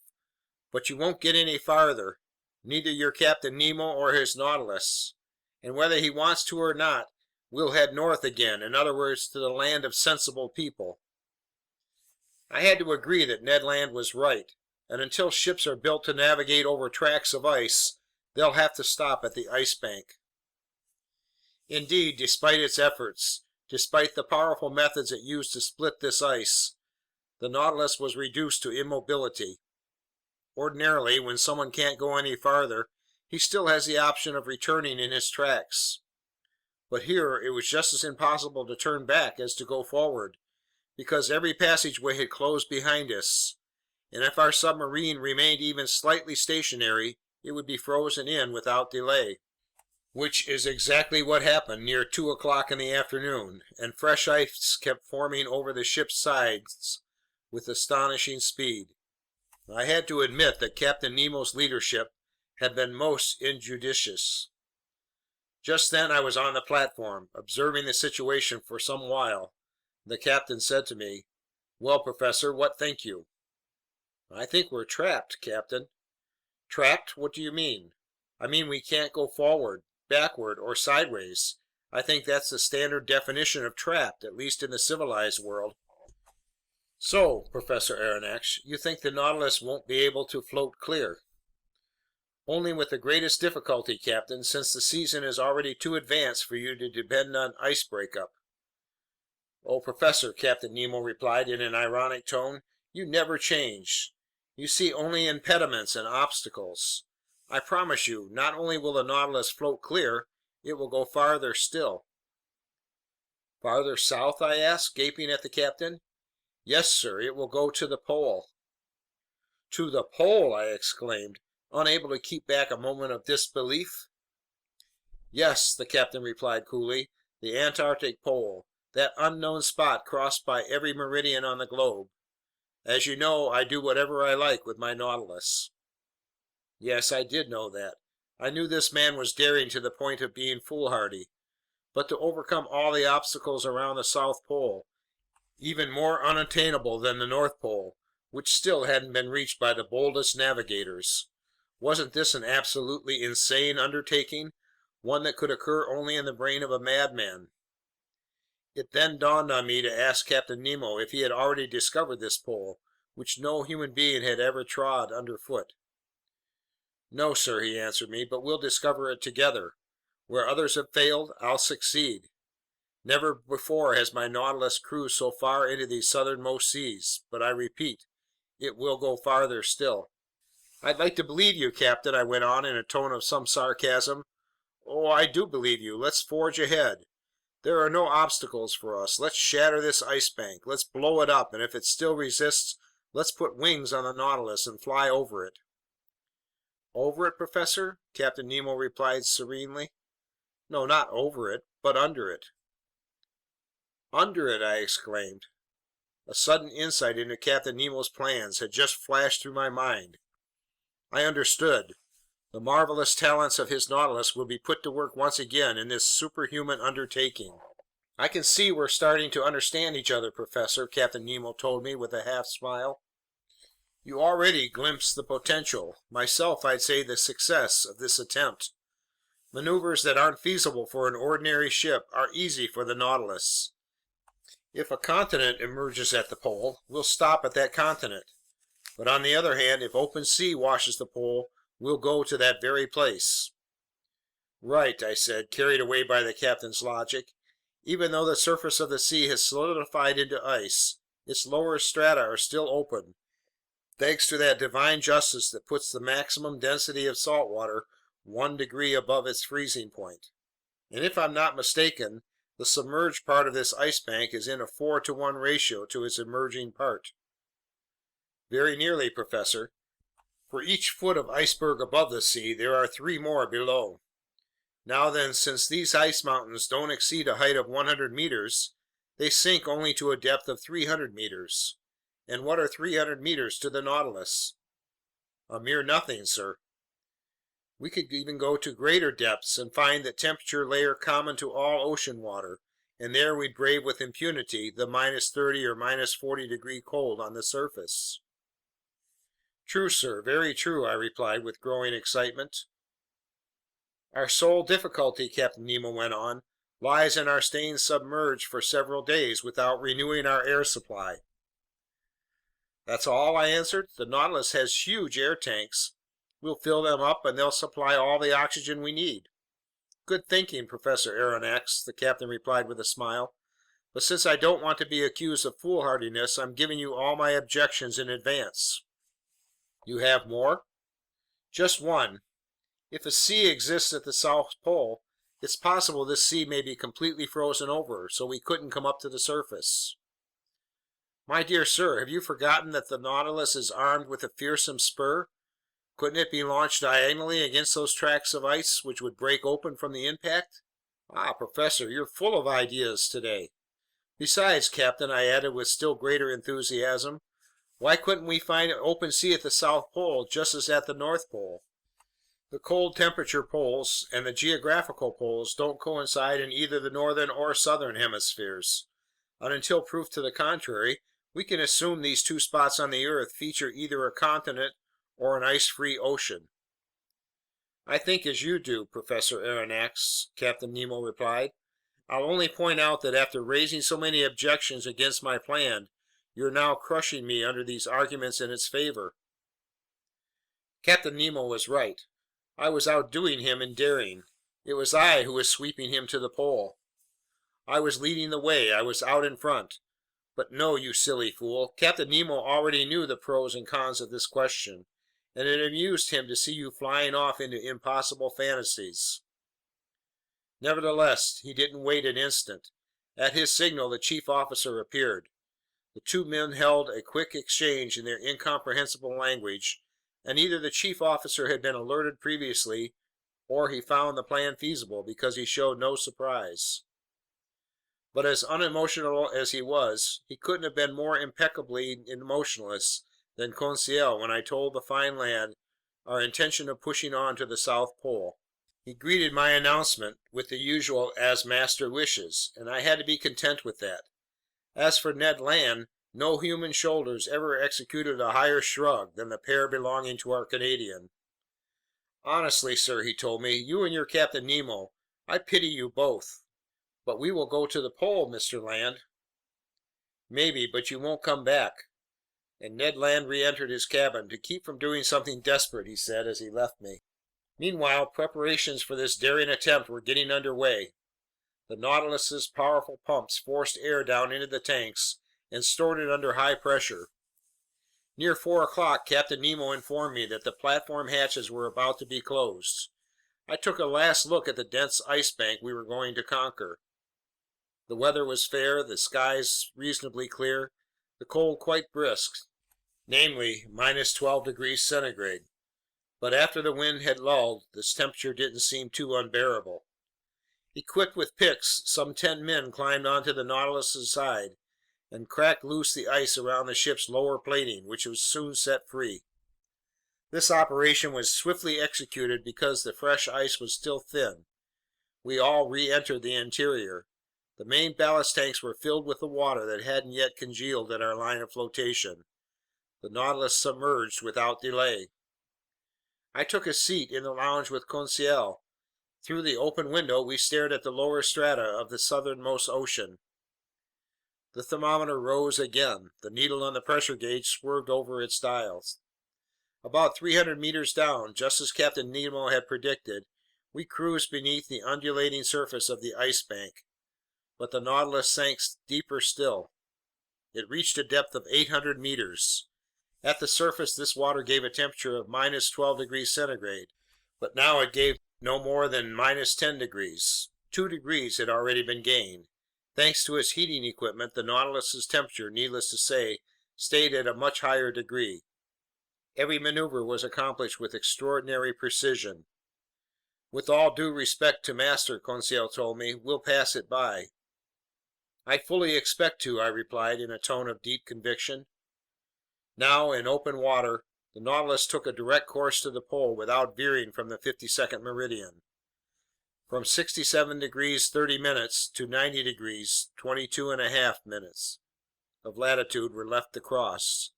In other words, slightly more than 500 leagues. The Nautilus adopted an average speed of 26 miles per hour, the speed of an express train. If it kept up at this pace, 40 hours would do it for reaching the pole. For part of the night, the novelty of our circumstances kept Conseil and me at the lounge window. The sea was lit by our beacon's electric rays, but the depths were deserted. Fish didn't linger in these imprisoned waters. Here they found merely a passageway for going from the Antarctic Ocean to open sea at the pole. Our progress was swift. You could feel it in the vibrations of the long steel hull. Near 2 o'clock in the morning, I went to snatch a few hours of sleep. Conseil did likewise. I didn't encounter Captain Nemo while going down the gangways. I assumed that he was keeping to the pilothouse. The next day, March 19th, at 5 o'clock in the morning, I was back at my post in the lounge. The electric log indicated that the Nautilus had reduced speed.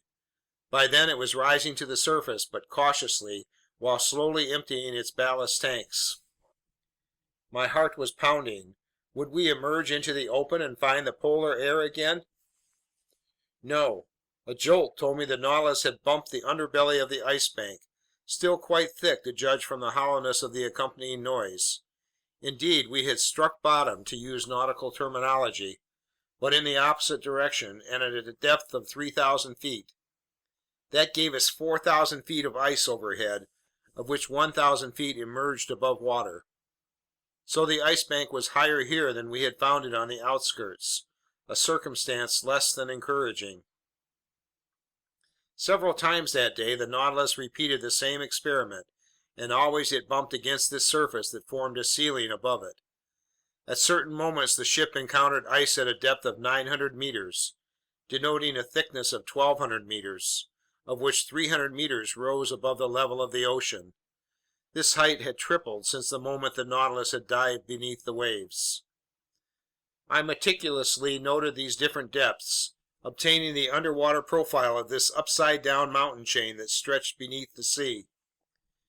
By evening, there was still no improvement in our situation. The ice stayed between 400 and 500 meters deep. It was obviously shrinking, but what a barrier still lay between us and the surface of the ocean! By then it was 8 o'clock. The air inside the Nautilus should have been renewed 4 hours earlier, following daily practice on board. But I didn't suffer very much, although Captain Nemo hadn't yet made demands on the supplementary oxygen in his air tanks. That night my sleep was fitful. Hope and fear besieged me by turns. I got up several times. The Nautilus continued groping. Near 3 o'clock in the morning, I observed that we encountered the Ice Bank's underbelly at a depth of only 50 meters. So only 150 feet separated us from the surface of the water. Little by little, the Ice Bank was turning into an ice field again. The mountains were changing back into plains. My eyes didn't leave the pressure gauge. We kept rising on a diagonal, going along this shiny surface that sparkled beneath our electric rays. Above and below, the Ice Bank was subsiding in long gradients. Mile after mile, it was growing thinner. Finally, at 6 o'clock in the morning on that memorable day of March 19th, the lounge door opened. Captain Nemo appeared. "Open sea," he told me. End of chapter 37. Recorded by Rick Cornwall.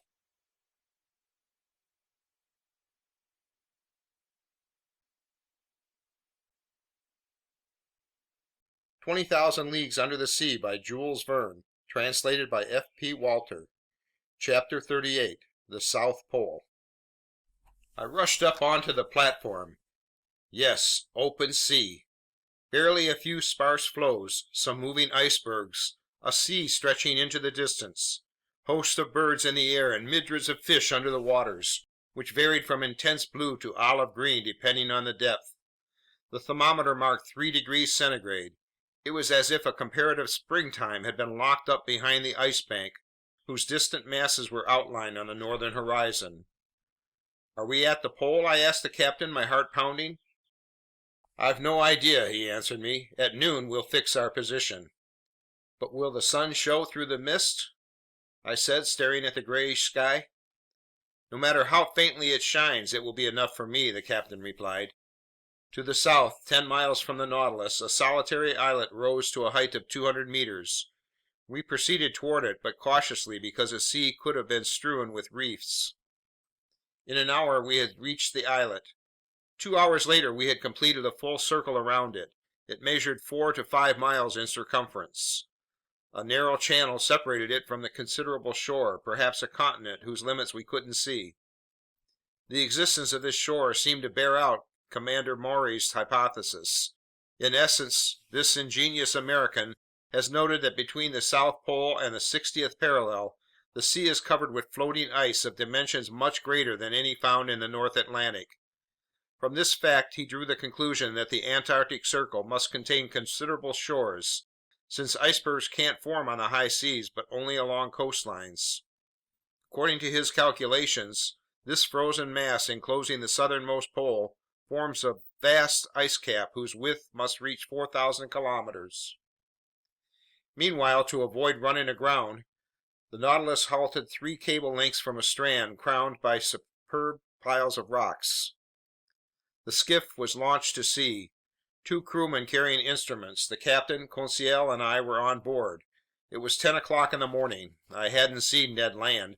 No doubt in the presence of the South Pole, the Canadian hated having to eat his words. A few strokes of the oar brought the skiff to the sand, where it ran aground. Just as Conseil was about to jump ashore, I held him back. "Sir," I told Captain Nemo, "to you belongs the honor of first setting foot on this shore." "Yes, sir," the captain replied, "and if I have no hesitation in treading this polar soil, it's because no human being until now has left a footprint here." So saying, he leaped lightly onto the sand. His heart must have been throbbing with intense excitement. He scaled an overhanging rock that ended in a small promontory, and there, mute and motionless, with crossed arms and blazing eyes, he seemed to be laying claim to these southernmost regions. After spending 5 minutes in this trance, he turned to us. "Whenever you're ready, sir," he called to me. I got out, Conseil at my heels, leaving the two men in the skiff.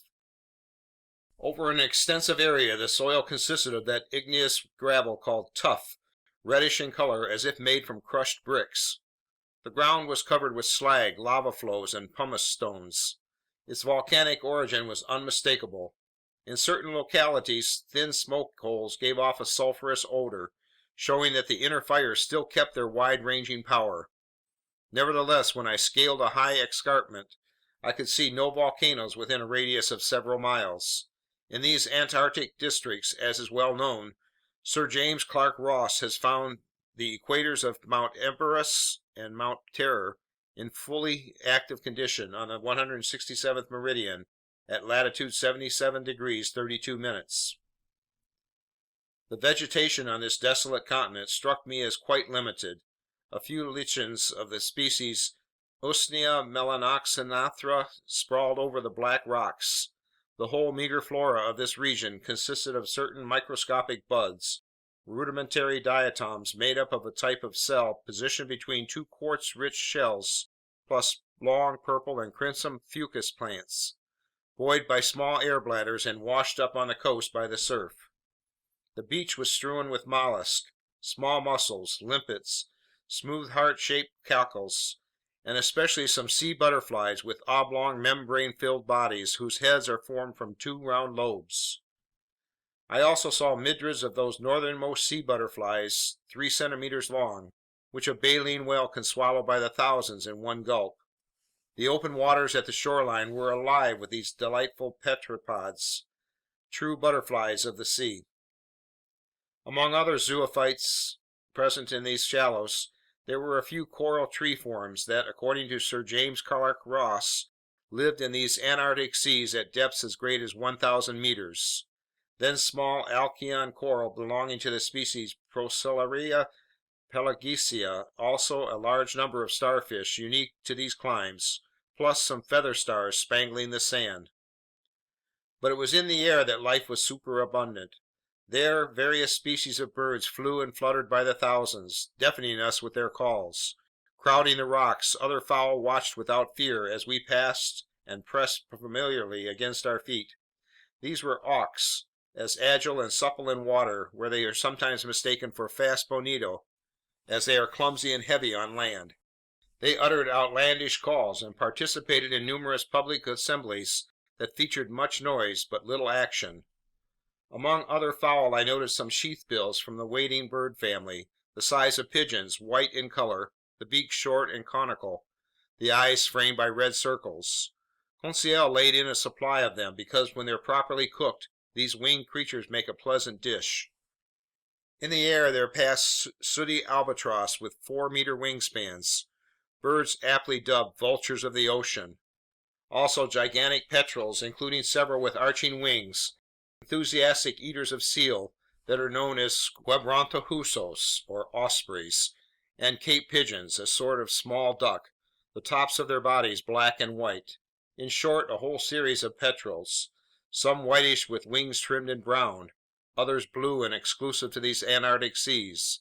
The former, so oily, I told Conseil, that inhabitants of the Faroe Islands simply fit the bird with a wick and then light it up.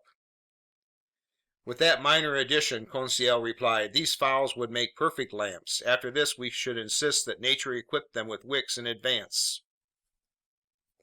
Half a mile further on, the ground was completely riddled with penguin nests, egg-laying burrows from which numerous birds emerged. Later, Captain Nemo had hundreds of them hunted because their black flesh is highly edible.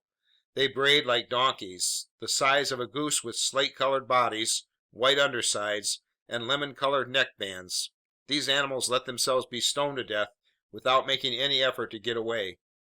Meanwhile, the mists didn't clear, and by 11 o'clock the sun still hadn't made an appearance. Its absence disturbed me. Without it, no sights were possible.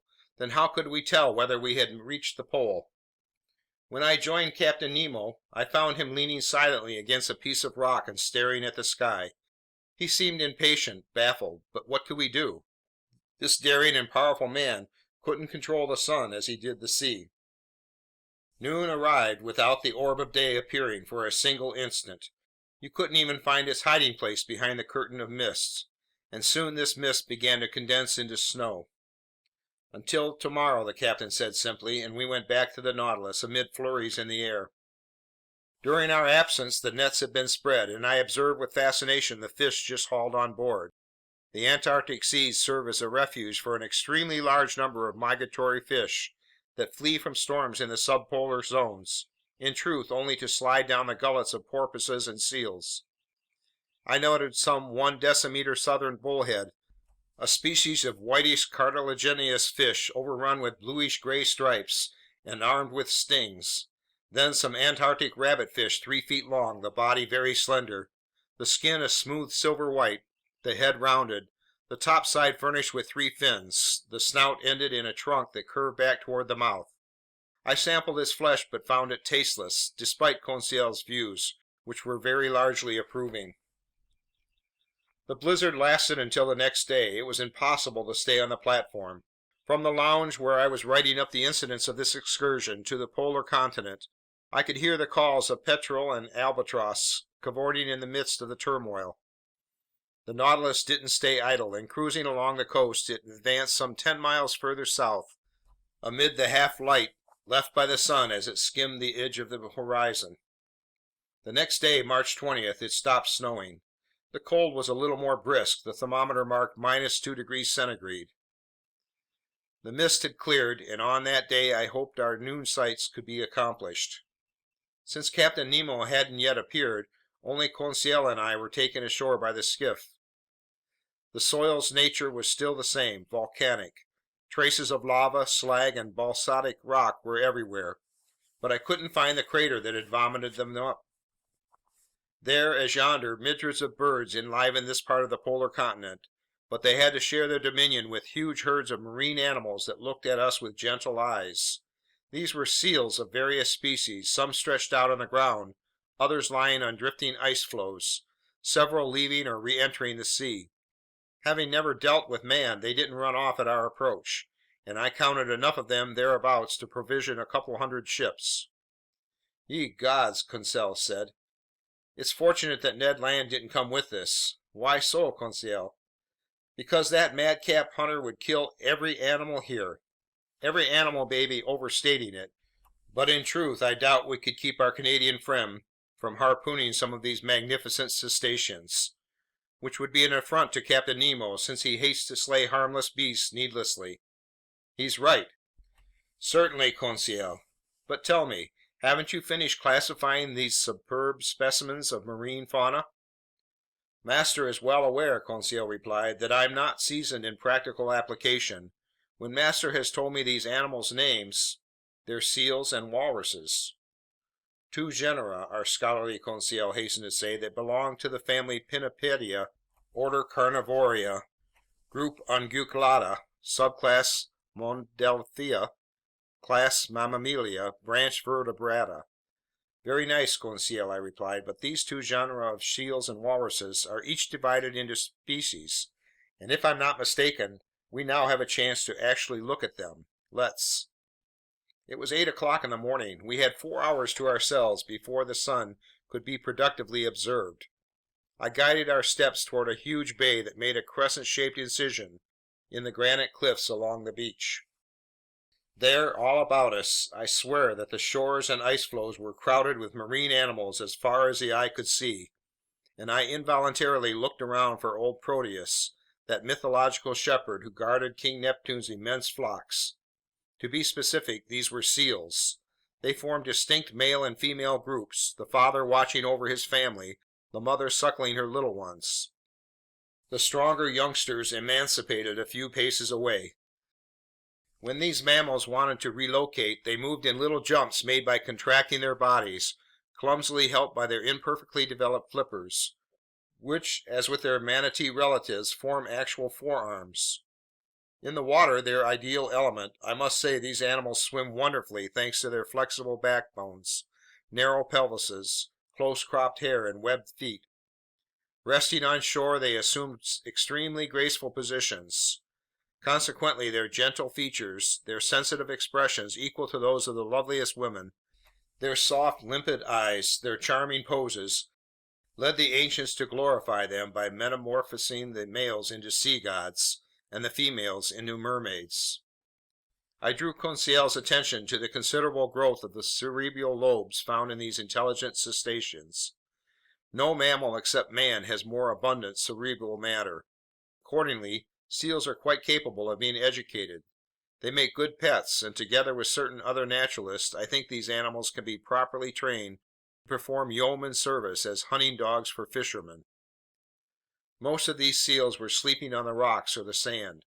Among those properly termed seals, which have no external ears, unlike sea lions whose ears protrude, I observed several varieties of the species Stenorhynchus, 3 meters long, with white hair, bulldog heads, and armed with 10 teeth in each jaw, 4 incisors in both the upper and lower, plus 2 big canines shaped like the fleur-de-lis. Among them slither some sea elephants, a type of seal with a short, flexible trunk. These are the giants of the species, with a circumference of 20 feet and a length of 10 meters. They didn't move as we approached. "Are these animals dangerous?" Conseil asked me. "Only if they're attacked," I replied. "But when these giant seals defend their little ones, their fury is dreadful, and it isn't rare for them to smash a fisherman's longboat to bits." "They're within their rights," Conseil answered.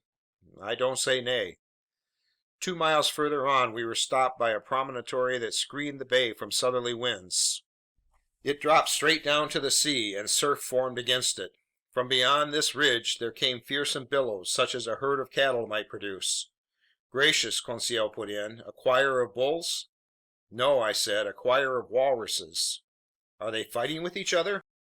"Either fighting or playing. With all due respect to master, this we must see." "Then see it we must, Conseil." And there we were, climbing those blackish rocks, amid sudden landslides and over stones slippery with ice. More than once I took a tumble at the expense of my backside. Conseil, more conscious, or more stable, barely faltered and would help me up, saying, "If master's legs would kindly adopt a wider stance, master will keep his balance." Arriving at the topmost ridge of this promontory, I could see vast white plains covered with walruses. These animals were playing among themselves. They were howling, not in anger, but in glee.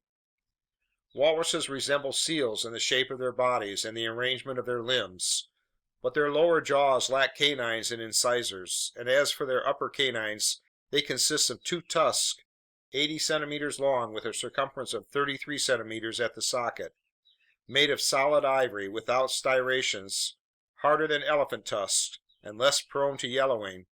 These teeth are in great demand.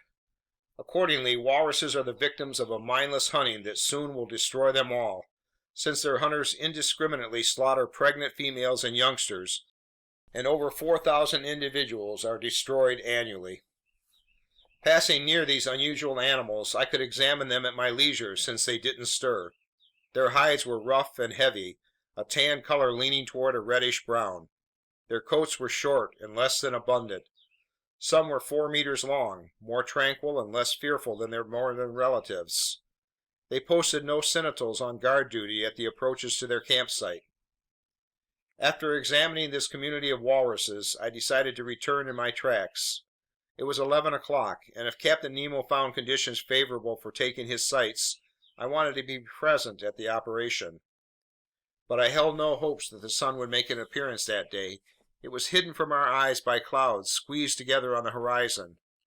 Apparently, the jealous orb didn't want to reveal this inaccessible spot on the globe to any human being.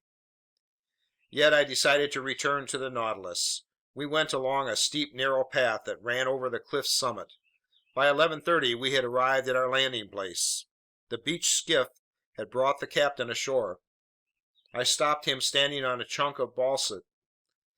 His instruments were beside him. His eyes were focused on the northern horizon, along which the sun was sweeping in its extended arc. I found a place near him and waited without speaking. Noon arrived, and just as the day before, the sun didn't put in an appearance. It was sheer bad luck. Our noon sights were still lacking. If we couldn't obtain them tomorrow, we would finally have to give up any hope of fixing our position. In essence, it was precisely March 20th. Tomorrow, the 21st, was the day of the equinox. The sun would disappear below the horizon for 6 months, not counting refraction, and after its disappearance, the long polar night would begin. Following the September equinox, the sun had emerged above the northerly horizon, rising in long spirals until December 21st. At that time, the summer solstice of these southernmost districts, the sun had started back down, and tomorrow it would cast its last rays. I shared my thoughts and fears with Captain Nemo. "You're right, Professor Aronnax," he told me. "If I can't take the sun's altitude tomorrow, I won't be able to try again for another 6 months. But precisely because sailor's luck has led me into these seas on March 21st, it will be easier to get our bearings if the noonday sun does appear before our eyes." "Why easy, Captain?" "Because when the orb of day sweeps in such long spirals, it's difficult to measure its exact altitude above the horizon, and our instruments are open to committing serious errors." "Then what can you do?" "I use only my chronometer," Captain Nemo answered me.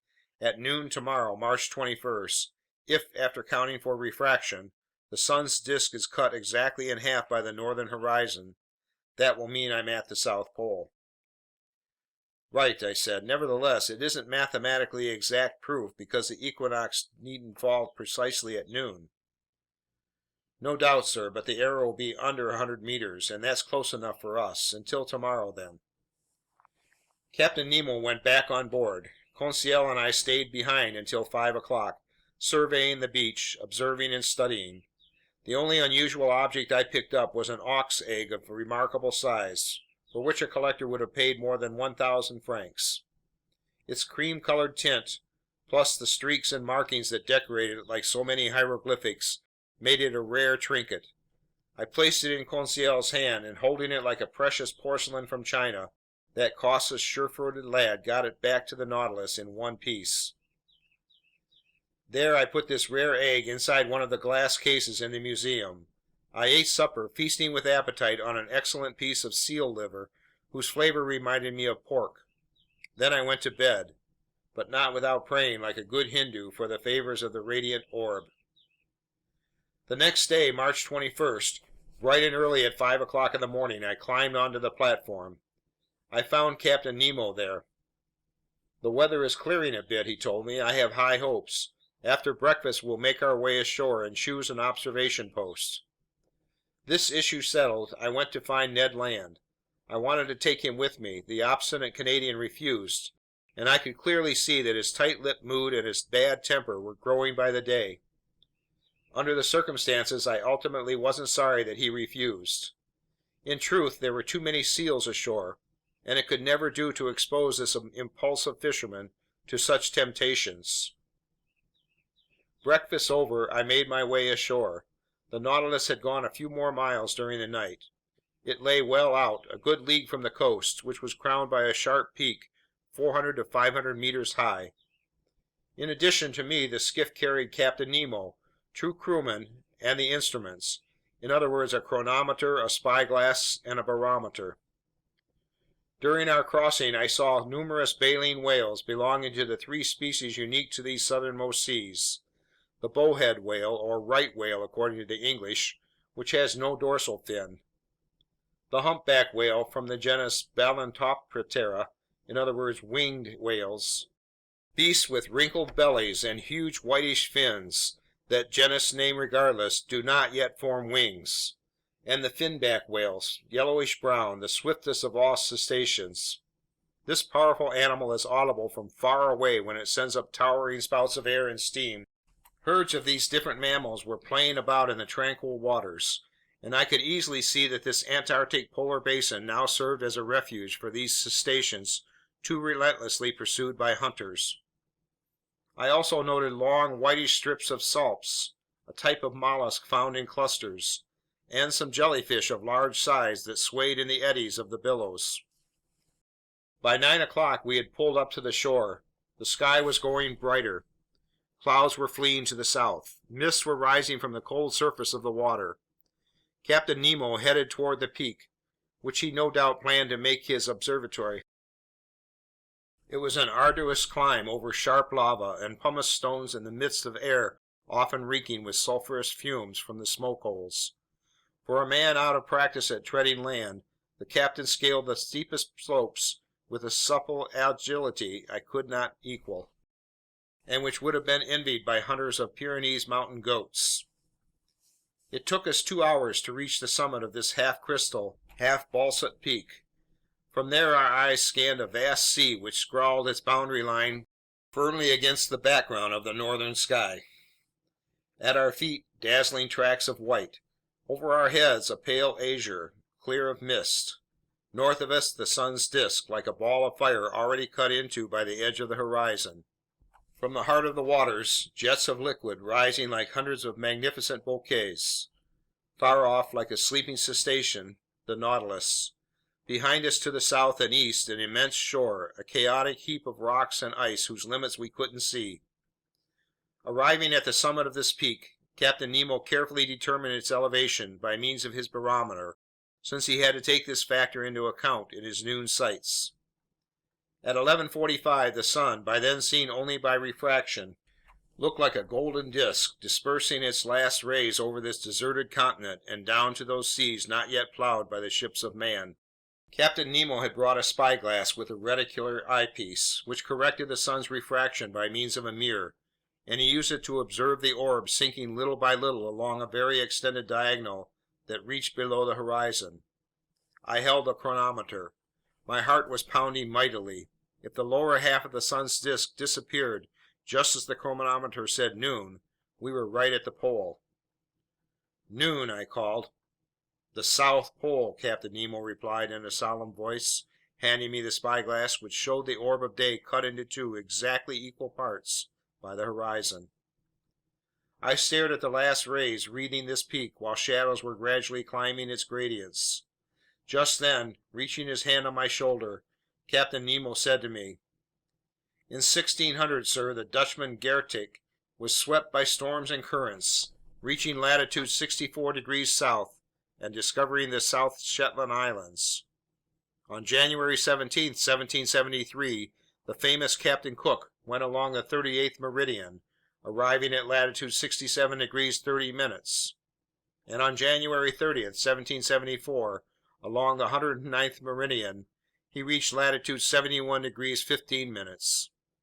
In 1819, the Russian Bellinghausen lay on the 69th parallel, and in 1821, on the 66th, at longitude 111 degrees west. In 1820, the Englishman Bransfield stopped at 65 degrees. That same year, the American Morrell, whose reports are dubious, went along the 42nd meridian, finding open sea at latitude 70 degrees 14 minutes. In 1825, the Englishman Powell was unable to get beyond 62 degrees.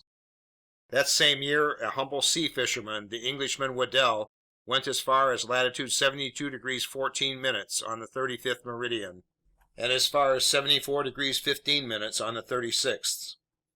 In 1829, the Englishman Forster, commander of the Chanticleer, laid claim to the Antarctic continent in latitude 63 degrees 26 minutes and longitude 66 degrees 26 minutes. On February 1st, 1831, the Englishman Biscoe discovered Enderby Land at latitude 68 degrees 50 minutes. Adelaide Land at latitude 67 degrees on February 5th, 1832, and Graham Land at latitude 64 degrees 45 minutes on February 21st. In 1838, the Frenchman Dumont d'Urville stopped at the Ice Bank in latitude 62 degrees 57 minutes, sighting the Louis Philippe Peninsula. On January 21st, 2 years later, at a new southerly position of 66 degrees 30 minutes, he named the Adélie coast, and 8 days later, the Clare coast at 64 degrees 40 minutes. In 1838, the American Wilkes advanced as far as the 69th parallel on the 100th meridian. In 1839, the Englishman Balleny discovered the Sabrina coast at the edge of the polar circle. Lastly, on January 12, 1842, with his ships the Erebus and the Terror, the Englishman Sir James Clark Ross found Victoria Land in latitude 70 degrees 56 minutes and longitude 171 degrees 7 minutes east. On the 23rd of that same month, he reached the 74th parallel, a position denoting the farthest south attained until then. On the 27th, he lay at 76 degrees 8 minutes. On the 28th, at 77 degrees 32 minutes. On February 2nd, at 78 degrees 4 minutes.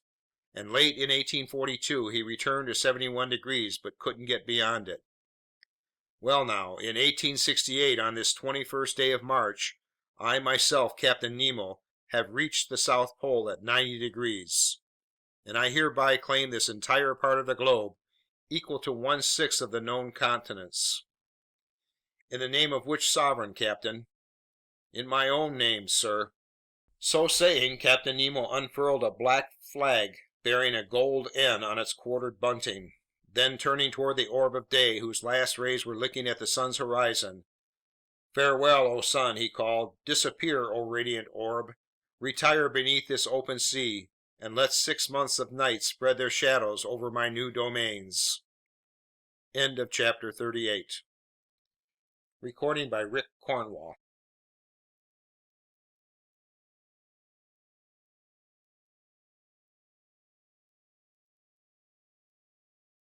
"20,000 Leagues Under the Sea" by Jules Verne. Translated by F.P. Walter. Chapter 39. Accident or Incident? The next day, March the 22nd, at 6 o'clock in the morning, preparations for departure began.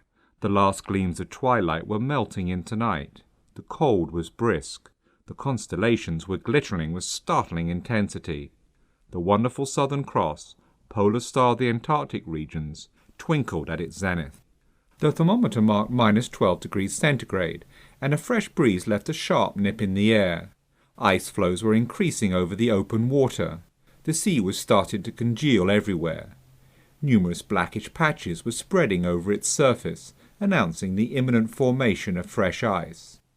Obviously, this southernmost basin froze over during its 6-month winter and became utterly inaccessible.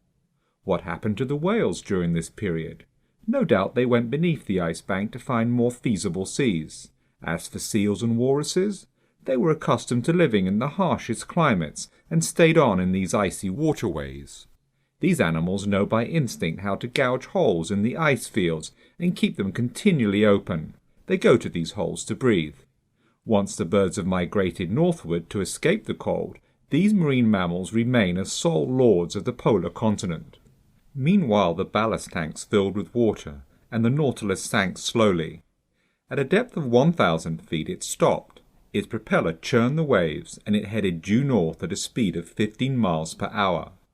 Near the afternoon it was already cruising under the immense frozen carapace of the ice bank. As a precaution, the panels in the lounge stayed closed, because the Nautilus's hull could run afoul of some submerged block of ice. So I spent the day putting my notes into final form. My mind was completely wrapped up in my memories of the pole. We had reached that inaccessible spot without facing exhaustion or danger, as if our seagoing passenger carriage had glided there on railroad tracks. And now we had actually started our return journey.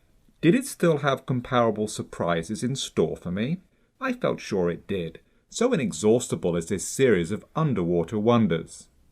As it was, in the 5.5 months since fate had brought us on board, we had cleared 14,000 leagues, and over this track longer than the Earth's equator, so many fascinating or frightening incidents had beguiled our voyage. That hunting trip in the Crespo forests, our running aground in the Torres Strait, the coral cemetery, the pearl fisheries of Ceylon, the Arabic tunnel, the fires of Santorini, those millions in the Bay of Vigo, Atlantis, the South Pole. During the night, all these memories crossed over from one dream to the next, not giving my brain a moment's rest. At 3 o'clock in the morning, I was awakened by a violent collision. I sat up in bed, listening in the darkness, and then was suddenly hurled into the middle of my stateroom. Apparently, The Nautilus had gone aground, then heeled over sharply. Leaning against the walls, I dragged myself down the gangways to the lounge, whose ceiling lights were on. The furniture had been knocked over. Fortunately, the glass cases were solidly secured at the base and had stood fast. Since we were no longer vertical, the starboard pictures were glued to the tapestries, while those to port had their lower edges hanging a foot away from the wall. So the Nautilus was lying on its starboard side, completely stationary to boot. In its interior, I heard the sound of footsteps and muffled voices, but Captain Nemo didn't appear. Just as I was about to leave the lounge, Ned Land and Conseil entered. "What happened?" I instantly said to them. "I came to ask Master that," Conseil replied. "Damnation!" the Canadian exclaimed. "I know full well what happened. The Nautilus has gone aground, and judging from the way it's listing, I don't think it'll pull through like that first time in the Torres Strait." But I asked, "Are we at least back on the surface of the sea?" "We have no idea," Conseil replied. "It's easy to find out," I answered. I consulted the pressure gauge. Much to my surprise, it indicated a depth of 360 meters. "What's the meaning of this?" I exclaimed. "We must confer with Captain Nemo," Conseil said. "But where do we find him?" Ned Land asked. "Follow me," I told my two companions. We left the lounge. Nobody in the library, nobody by the central companionway or the crew's quarters. I assumed that Captain Nemo was stationed in the pilot house. Best to wait. The three of us returned to the lounge. I'll skip over the Canadian's complaints. He had good grounds for an outburst. I didn't answer him back, letting him blow off all the steam he wanted.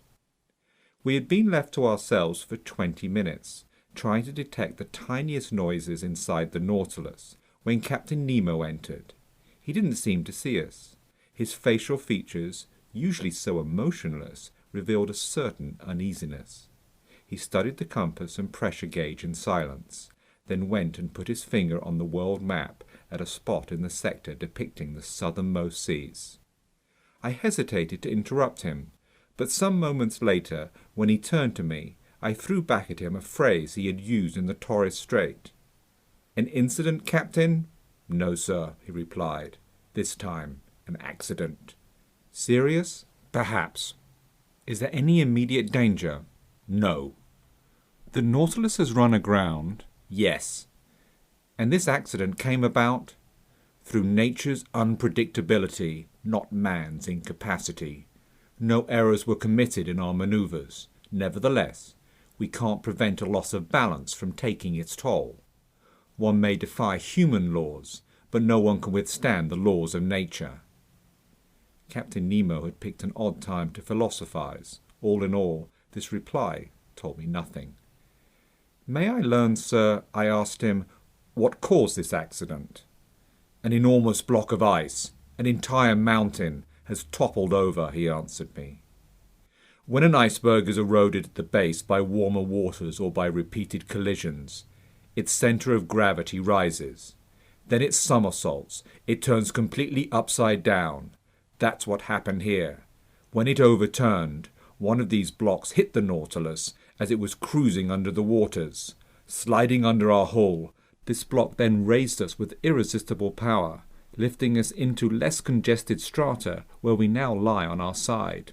"But can't we float the Nautilus clear by emptying its ballast tanks to regain our balance?" "That, sir, is being done right now. You can hear the pumps working. Look at the needle on the pressure gauge. It indicates that the Nautilus is rising. But this block of ice is rising with us, and until some obstacle halts its upward movement, our position won't change." Indeed, the Nautilus kept the same heel to starboard. No doubt it would straighten up once the block came to a halt. But before that happened, who knew we might not hit the underbelly of the ice bank and be hideously squeezed between two frozen surfaces? I mused on all the consequences of this situation. Captain Nemo didn't stop studying the pressure gauge. Since the toppling of this iceberg, the Nautilus had risen about 150 feet, but it still stayed at the same angle to the perpendicular. Suddenly, a slight movement could be felt over the hull. Obviously, the Nautilus was straightening a bit. Objects hanging in the lounge were visibly returning to their normal positions. The walls were approaching the vertical. Nobody said a word. Hearts pounding, we could see and feel the ship righting itself. The floor was becoming horizontal beneath our feet. 10 minutes went by. "Finally, we're upright," I explained. "Yes," Captain Nemo said, heading to the lounge door. "But will we float off?" I asked him. "Certainly," he replied. "Since the ballast tanks aren't yet empty, and when they are, the Nautilus must rise to the surface of the sea." The captain went out, and soon I saw that at his orders the Nautilus had halted its upward movement. In fact, it soon would have hit the underbelly of the ice bank, but it had stopped in time and was floating in mid-water. "That was a close call," Conseil then said. "Yes, we could have been crushed between these masses of ice, or at least imprisoned between them, and then with no way to renew our air supply. Yes, that was a close call." "If it's over with," Ned Land muttered. I was unwilling to get into a pointless argument with the Canadian and didn't reply. Moreover, the panels opened just then, and the outside light burst through the uncovered windows. We were fully afloat, as I have said, but on both sides of the Nautilus, about 10 meters away, there rose dazzling walls of ice. There also were walls above and below. Above, because the ice bank's underbelly spread over us like an immense ceiling. Below, because the somersaulting block, shifting little by little, had found points of purchase on both side walls and had gotten jammed between them. The Nautilus was imprisoned in a genuine tunnel of ice about 20 meters wide and filled with quiet water, so the ship could easily exit by going either ahead or astern, sinking a few hundred meters deeper and then taking an open passageway beneath the ice bank. The ceiling lights were off, yet the lounge was still brightly lit. This was due to the reflecting power of the walls of ice, which threw the beams of our beacon right back at us. Words cannot describe the effects produced by our galvanic rays on these huge, whimsically sculptured blocks, whose every angle, ridge and facet gave off a different glow depending on the nature of the veins running inside the ice. It was a dazzling mine of gems, in particular sapphires and emeralds, whose jets of blue and green crisscrossed. Here and there, opaline hues of infinite subtlety raced among sparks of light that were like so many fiery diamonds, their brilliance more than any eye could stand. The power of our beacon was increased 100-fold, like a lamp shining through the biconvex lenses of a world-class lighthouse. "How beautiful," Conseil explained. "Yes," I said. "It's a wonderful sight, isn't it, Ned?" "Oh, damnation, yes," Ned Land shot back. "It's superb. I'm furious that I have to admit it. Nobody has ever seen the like. But this sight could cost us dearly, and in all honesty, I think we're looking at things God never intended for human eyes." Ned was right. It was too beautiful. All at once, a yell from Conseil made me turn around. "What is it?" I asked. "Master must close his eyes. Master mustn't look." With that, Conseil clapped his hands over his eyes. "But what's wrong, my boy?" "I've been dazzled, struck blind." Involuntarily, my eyes flew to the window, but I couldn't stand the fire devouring it. I realized what had happened. The Nautilus had just started off at great speed. All the tranquil glimmers of the ice walls had then changed into blazing streaks. The sparkles from these myriads of diamonds were merging with each other. Swept along by its propeller, the Nautilus was traveling through a sheath of flashing light. Then the panels in the lounge closed. We kept our hands over our eyes, which were utterly saturated with those concentric gleams that swirl before the retina when sunlight strikes it too intensely. It took some time to calm our troubled vision. Finally, we lowered our hands. "Ye gods! I never would have believed it," Conseil said. "And I still don't believe it," the Canadian shot back. "When we return to shore, jaded from all these natural wonders," Conseil added, "think how we'll look down on those pitiful land masses, those puny works of man. No, the civilized world won't be good enough for us." Such words from the lips of this emotionless Flemish boy showed that our enthusiasm was near the boiling point. But the Canadian didn't fail to throw his dram of cold water over us. "The civilized world?" he said, shaking his head. "Don't worry, Conseil, my friend. We're never going back to that world." By this point it was 5 o'clock in the morning. Just then there was a collision in the Nautilus bow. I realized that its spur had just bumped a block of ice. It must have been a faulty maneuver because his underwater tunnel was obstructed by such blocks and didn't make for easy navigating. So I had assumed that Captain Nemo, in adjusting his course, would go around each obstacle or would hug the walls and follow the windings of the tunnel. In either case, our forward motion wouldn't receive an absolute check. Nevertheless, contrary to my expectations, the Nautilus definitely began to move backward. "We're going astern," Conseil said. "Yes," I replied. "Apparently the tunnel has no way out at this end." "And so?" "So," I said, "our maneuvers are quite simple. We'll return in our tracks and go out the southern opening. That's all." As I spoke, I tried to sound more confident than I really felt. Meanwhile, the Nautilus accelerated its backward movement, and running with propeller in reverse, it swept us along at great speed. "This'll mean a delay," Ned said. "What are a few hours more or less so long as we get out?" "Yes," Ned Land repeated, "so long as we get out." I strolled for a little while from the lounge into the library. My companions kept their seats and didn't move. Soon I threw myself down on a couch and picked up a book, which my eyes skimmed mechanically. A quarter of an hour later, Conseil approached me, saying, "Is it deeply fascinating, this volume Master is reading?" "Tremendously fascinating," I replied. "I believe it. Master is reading his own book." My own book. Indeed, my hands were holding my own work on the great ocean depths. I hadn't even suspected. I closed the book and resumed my strolling. Ned and Conseil stood up to leave. "Stay here, my friends," I said, stopping them. "Let's stay together until we're out of this blind alley." "As Master wishes," Conseil replied. The hours passed.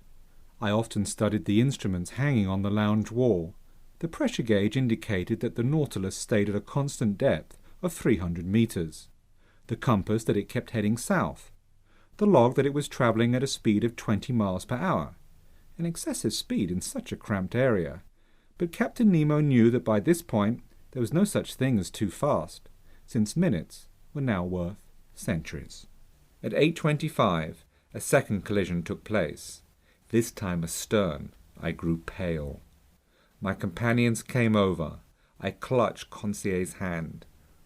Our eyes questioned each other, and more directly than if our thoughts had been translated into words. Just then the captain entered the lounge. I went to him. "Our path is barred to the south?" I asked him. "Yes, sir. When it overturned, that iceberg closed off every exit." "We're boxed in?" "Yes." End of chapter 39.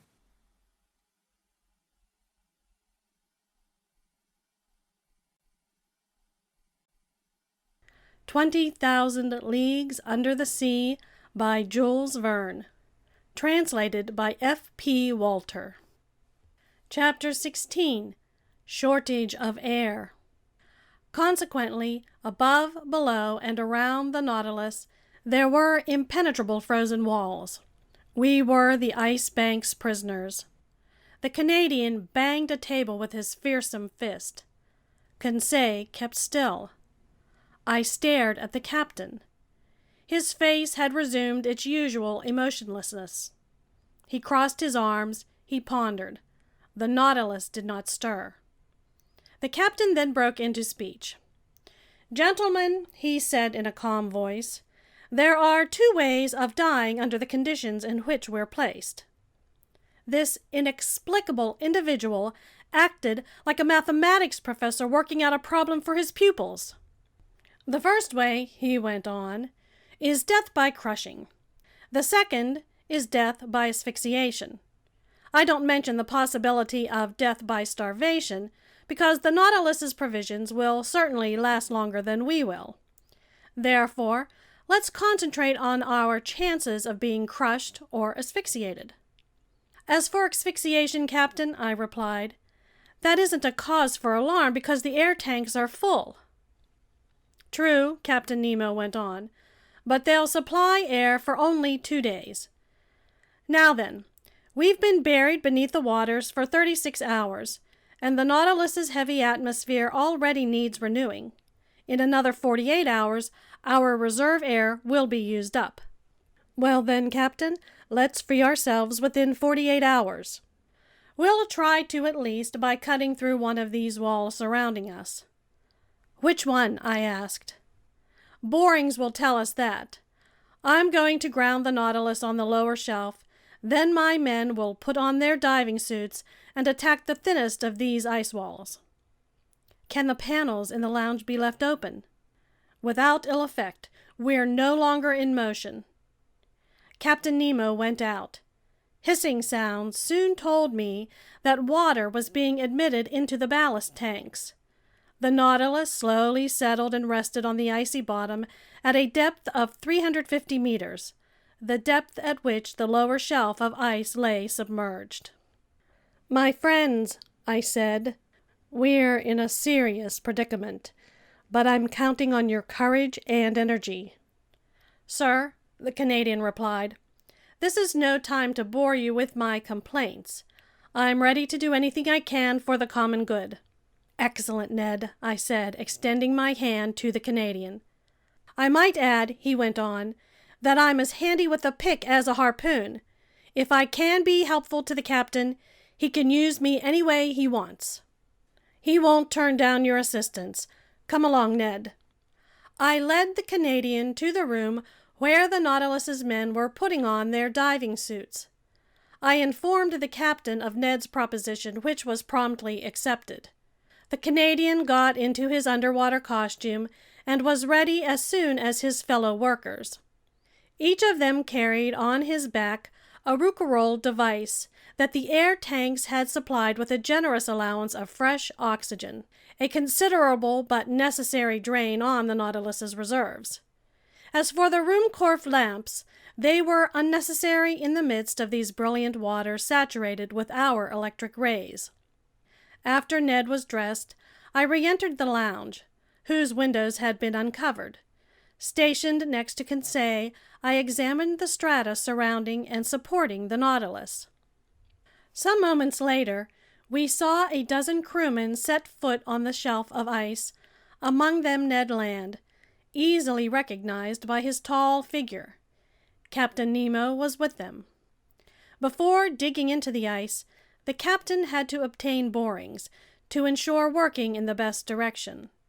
Long bores were driven into the side walls, but after 15 meters, the instruments were still impeded by the thickness of those walls.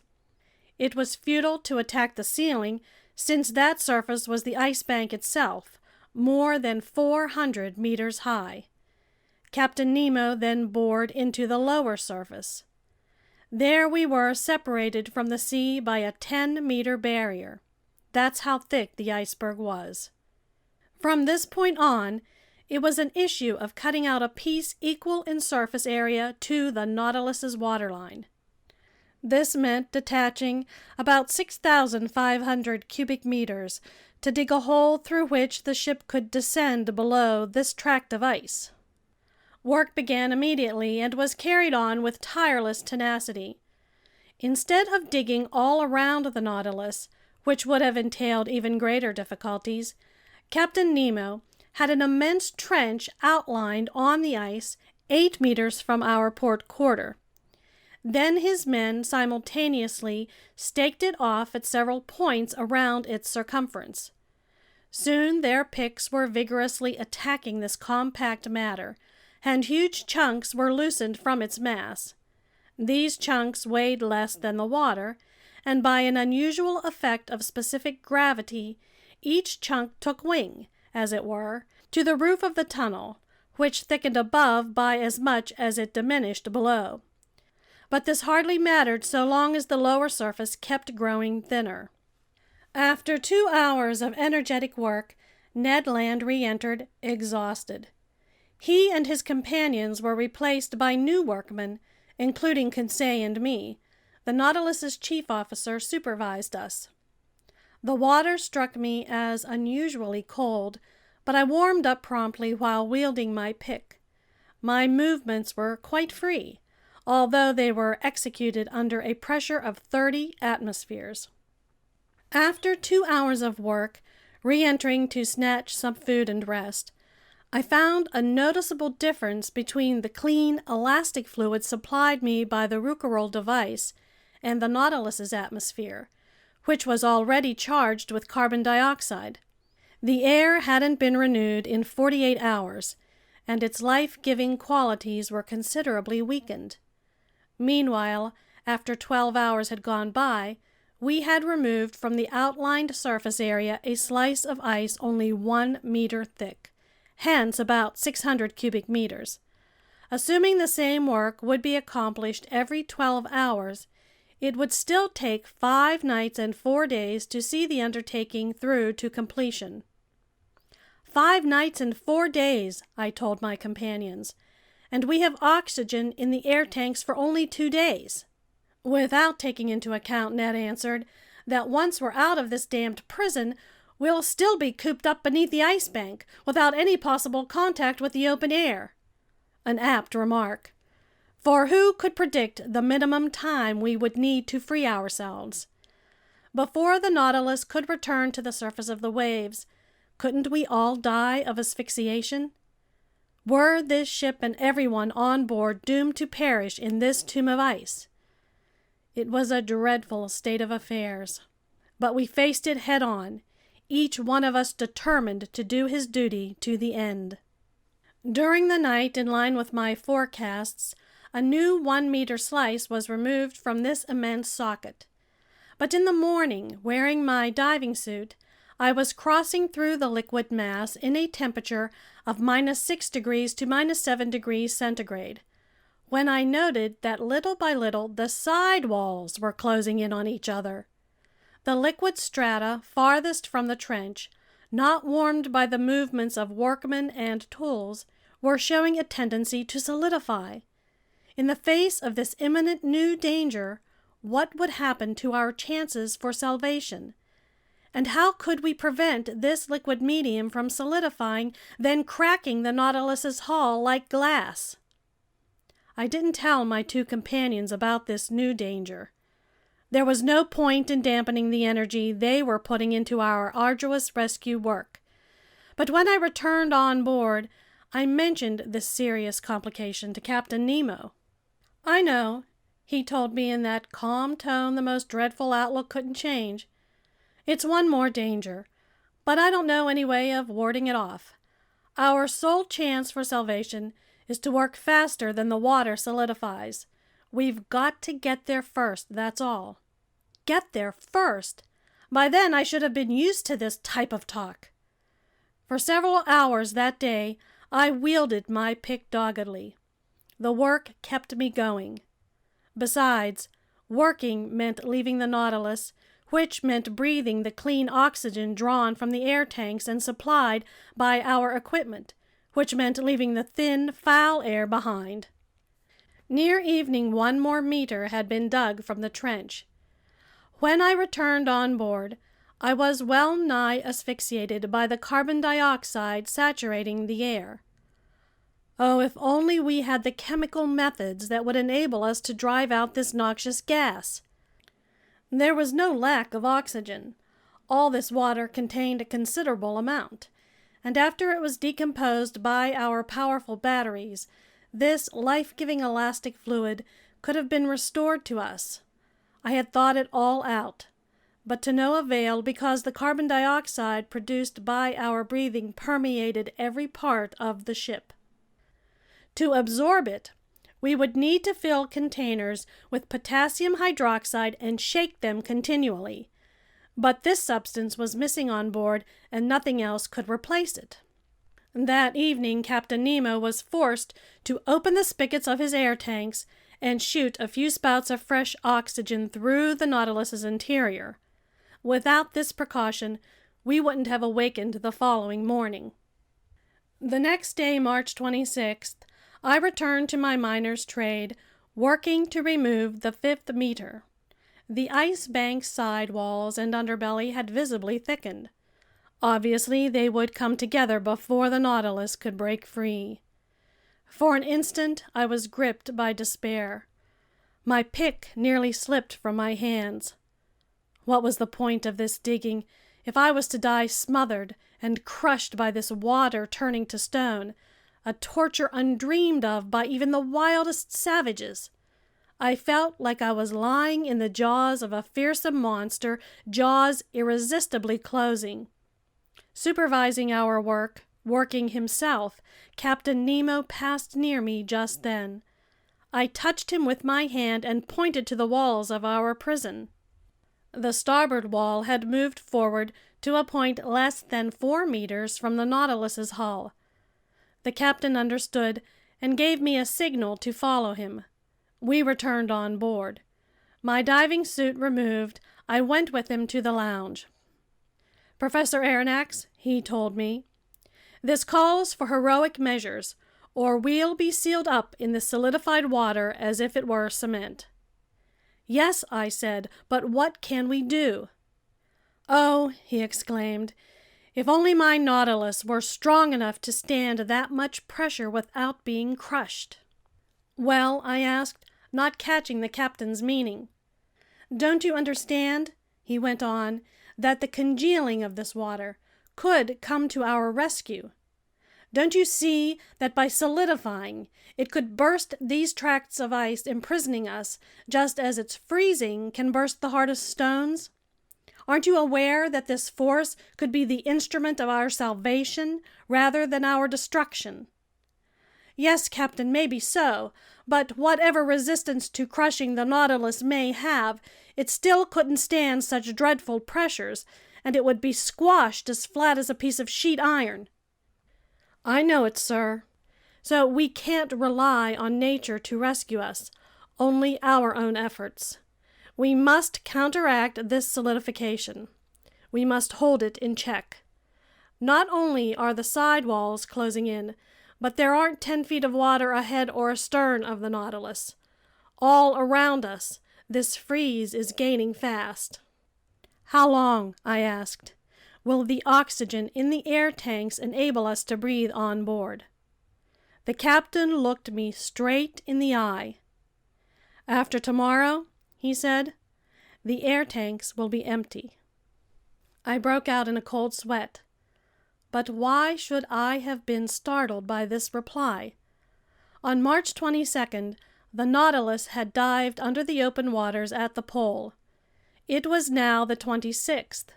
We had lived off the ship's stores for 5 days, and all remaining breathable air had to be saved for the workmen.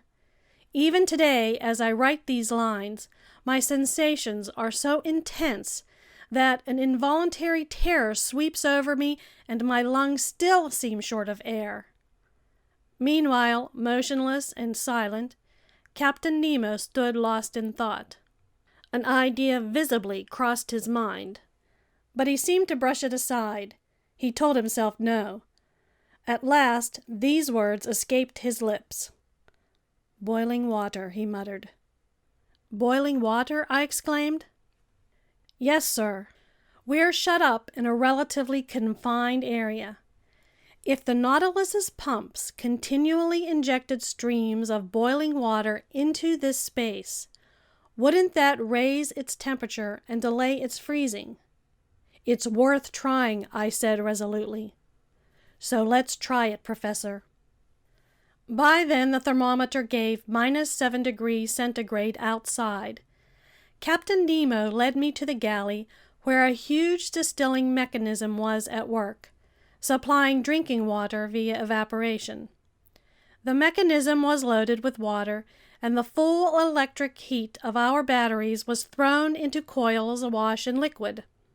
In a few minutes, the water reached 100 degrees centigrade.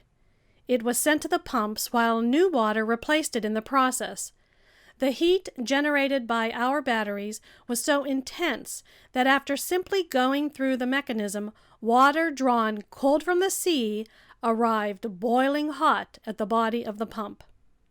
The steaming water was injected into the icy water outside, and after 3 hours had passed, the thermometer gave the exterior temperature as -6 degrees centigrade. That was 1 degree gained. 2 hours later, the thermometer gave only -4 degrees.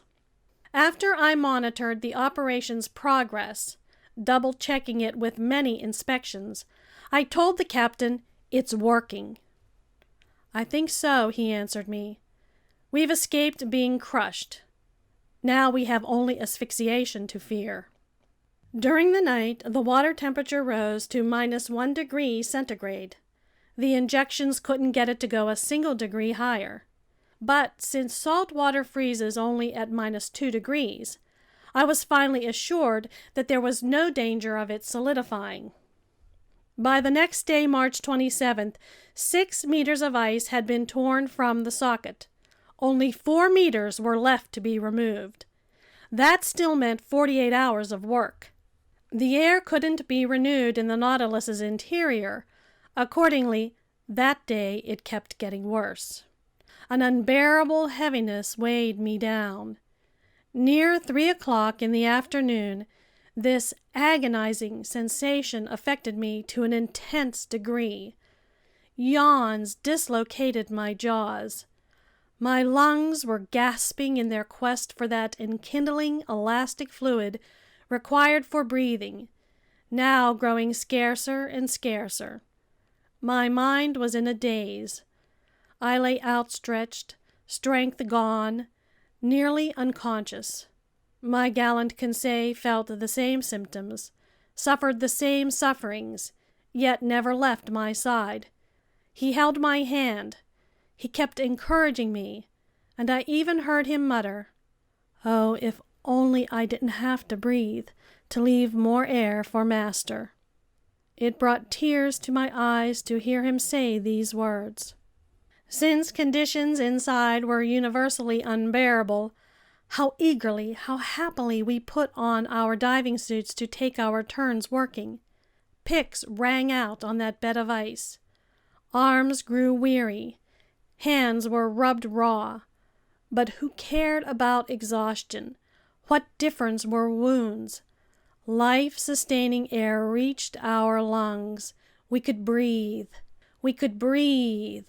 And yet nobody prolonged his underwater work beyond the time allotted him. His shift over, each man surrendered to a gasping companion the air tank that would revive him. Captain Nemo set the example and was foremost in submitting to this strict discipline. When his time was up, he yielded his equipment to another and re-entered the foul air on board, always calm, unflinching, and uncomplaining.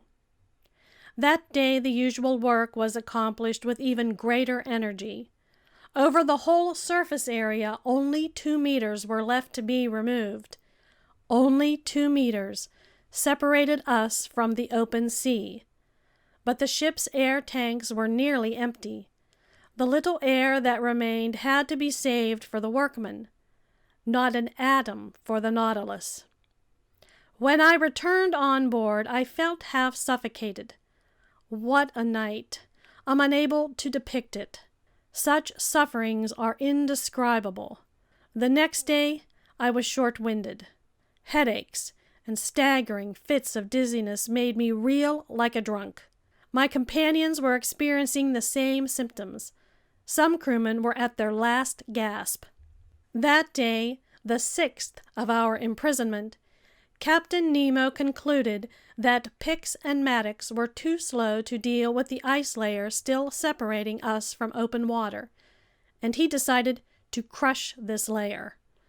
The man had kept his energy and composure. He had subdued physical pain with moral strength. He could still think, plan, and act.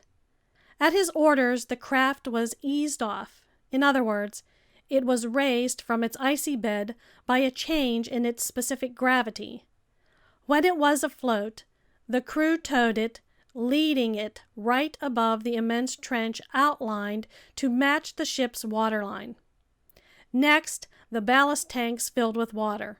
The boat sank and was fitted into its socket. Just then the whole crew returned on board, and the double outside door was closed. By this point, the Nautilus was resting on a bed of ice only 1 meter thick, and drilled by bores in 1,000 places. The stopcocks of the ballast tanks were then opened wide, and 100 cubic meters of water rushed in, increasing the Nautilus's weight by 100,000 kilograms. We waited. We listened. We forgot our sufferings. We hoped once more. We had staked our salvation on this one last gamble. Despite the buzzing in my head, I soon could hear vibrations under the Nautilus's hull. We tilted. The ice cracked with an odd ripping sound, like paper tearing, and the Nautilus began settling downward. "We're going through," Conseil muttered in my ear. I couldn't answer him. I clutched his hand.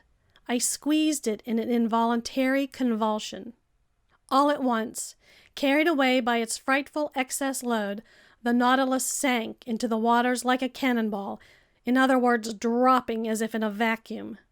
Our full electric power was then put on the pumps, which instantly began to expel water from the ballast tanks. After a few minutes, we had checked our fall. The pressure gauge soon indicated an ascending movement. Brought to full speed, the propeller made the sheet iron hull tremble down to its rivets, and we sped northward. But how long would it take to navigate under the ice bank to the open sea? Another day?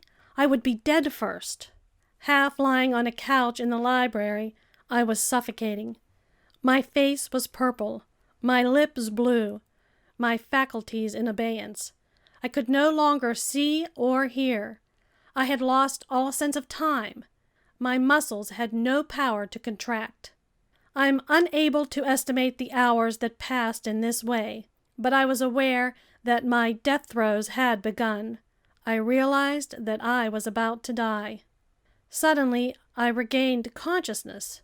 A few whiffs of air had entered my lungs. Had we risen to the surface of the waves?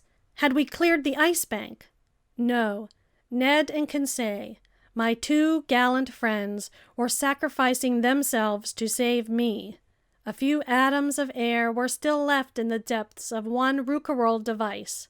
Instead of breathing it themselves, they had saved it for me, and while they were suffocating, they poured life into me drop by drop. I tried to push the device away. They held my hands, and for a few moments I could breathe luxuriously. My eyes flew toward the clock. It was 11 in the morning. It had to be March 28th. The Nautilus was traveling at the frightful speed of 40 miles per hour. It was writhing in the waters. Where was Captain Nemo? Had he perished? Had his companions died with him? Just then the pressure gauge indicated we were no more than 20 feet from the surface. Separating us from the open air was a mere tract of ice. Could we break through it? Perhaps. In any event, the Nautilus was going to try. In fact, I could feel it assuming an oblique position, lowering its stern and raising its spur. The admission of additional water was enough to shift its balance. Then, driven by its powerful propeller, it attacked this ice field from below like a fearsome battering ram. It split the barrier little by little, backing up, then putting on full speed against the punctured tract of ice. And finally, carried away by its supreme momentum, it lunged through and onto this frozen surface, crushing the ice beneath its weight. The hatches were opened, or torn off if you prefer, and waves of clean air were admitted into every part of the Nautilus. End of chapter 16. Recording by Sherry Gardner.